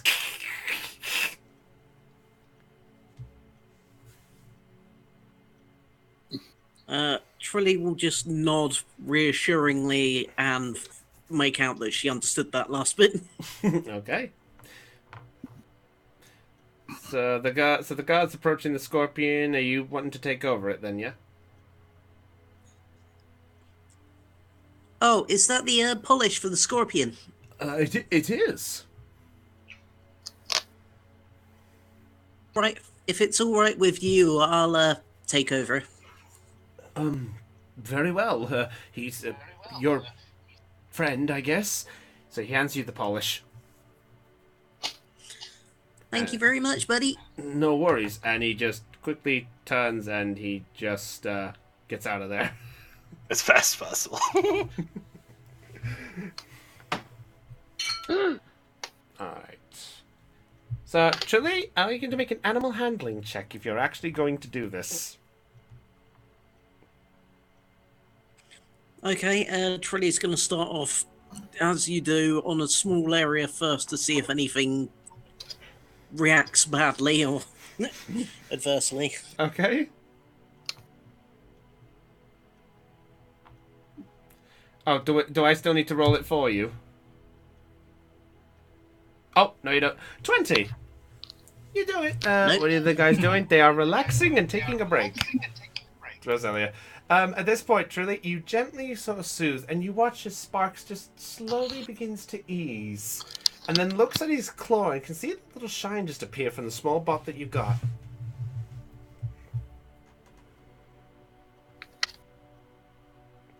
Oh. What's up? Oh, Topaz, what's up with you up there? Well, here's what I'm gonna do. I'm gonna say that I'm done with my bath, so I'm just gonna head back into the room now. Okay, fair enough then. Yeah, it's D&D, yeah. Alright, so Topaz makes her way out of the bath there, and Ursula, as she's walking by, you do get the slight smell that something's off with her. Yeah, because a certain wizard took a piss in the bathwater. The wizard took a whiz. Good night, everybody. In other words, I need to clean up again. Thank you, Sexton. Is there a place where I can actually clean the pee smell off of me? You'd have to use the water after Sexton is finished off, but I'd probably give it a bit because he rolled a natural 20. So yeah, I'd say give it like half an hour and you can wash up afterwards. Okay. So we'll say we do that on Just this. say the word. Yeah. Topaz, just say the word and I'll slit his throat in his... I'd like to see you try. DM will. I'm just gonna walk past the. I'm gonna walk past Topaz like, oh, what happened to you? You smell like a peasant's armor. I have this look on my face like I want to rip someone's throat. Okay, sorry. Let's not irritate a cat, otherwise he... Magnus. Alright. Okay, well, Sexton's out of the water, so Yep. Can I go back in? Yep, go ahead. We'll say half an hour's passed and you get yourself a wash while the rest of you look at Sexton, who's looking quite smug and relaxed on his face. Trilly, are you... I'll say, because you got the 20, I'll say you go for a little bit further with the polish, and you see a nice gentle shine appear on Sparks after the equivalent of about... a full time of about an hour's worth of going all over. Okay, during the 20 minutes of that hour, I hop out of the tub and I'm fresh and clean now. Fair enough then. So I'm gonna head back to the room again. And at least this time I smell fresh and clean. I don't smell like something that somebody pissed all over. Yep. Alright. So anything else you guys... I'm guessing at this point Sparks probably looks quite peaceful, quite relaxed. Mm-hmm. Yep. At this point, I'm pretty much done for the evening. Fair enough. Yep, same. Topaz, Ursula's done. Secton, are you done? Yep, I'll just go to sleep. Alright. Okay. Magnus? Yeah, I'm done. Alright, Trilly? Trilly would like to take this opportunity to have a bath herself then. Very well. So Trilly rushes by. You get yourself a bath. It lasts for roughly about 10 minutes in the water. Yeah, I'll say you're all right because you're awake at this point. I'd say Magnus was the only trouble because technically he was wounded, so he was having a hard time keeping himself awake. I'll say in this case. So at this point, go ahead, Ursula. So at this Okay, point, I'm gonna say my goodbyes here. So yeah. bye, everybody. See you later, Heidi. Yeah. All right. So at this point, I'll say Vorus comes by with the large variety of food for all of you, and as you guys begin to gently settle down for the rest of the evening, it takes you about another hour at this point, and you slowly begin to relax in the afternoon as the night draws on its own. And at this point... Secton, you bastard. I saw that. And at this point, the night is coming to an end. And speaking of end, that's where we're going to end tonight's episode, ladies and gentlemen. So, well done, everybody. That was quite a heavy talker. All right, so, well, that went exactly as I thought that was going to go. Perfect. Including the natural 20. Why am I not surprised the wizard got a 20 on a pissing check? Not only that, the only 20 of the whole game of a natural, and it was for a check that's not normal. The wizard got a nat 20 whiz check. It's like Will being in here all We're gonna have to add a P check to our skills. I thought we did. To be fair, the person rolling it wasn't exactly normal either. Anywho, let's end there. So, with that said, everybody, if you were charged with joy with this stream, be sure to hit the subscribe button and check out the other videos we got going on in the channel. Hope you guys have had a blast doing this. Next week, we have D&D once again on the Monday. Sunday, I think we may actually have to start the Pokemon challenge that me and Kib are going to be doing. So that's going to be fun. And Nuzlocke. Joy! Yeah, going to be fun. But anyway, with that, the timers run low. It's time for us to go. But with that said, everyone, hope you guys have had fun. Thank you to those who stuck around. I know I did see the count go down a little bit there, so my apologies if the talking session wasn't quite there. We'll see if we can try to do a bit more in the next session, and I apologize for what's going on. But until then, guys, this is goodbye from your Dungeon Master, Brownie of the JCG Gamers. It's goodbye from Raven. Bye. It's goodbye from Dell. Bye. From Aeon. Goodbye, friend. Goodbye from Chopper. Later. Goodbye from Secton. See ya. And goodbye from Lena. Sayonara, peoples. And goodbye from his first session of R1's, Cotlol. Bio! Bio. Maybe I should put Cotlol second because he's JCG member. Maybe I should do that from the next one. I'm tired. Check out all those streams too, by the way. Yes, check out all the other streams we got going on. Be sure to check out Ben's stream as well, Angel Ben Smith. Check out Chloe when she's streaming as well. And, you know, all of them are here too. You know, please love us. Please love us. You know you like... Hi, Hugs Brownie. Duh. Oh, we're still in D&D mode. Ah. All right, but with that said, everybody, and with that said, that's all for tonight's episode. So, This is Brownie of the Joy Charge Gamers, signing off with a kiss to the fiancé. Mwah! And wishing you all a pleasant evening. And asking you all to stay charged and catch you all later. Goodbye! Bye! Laters.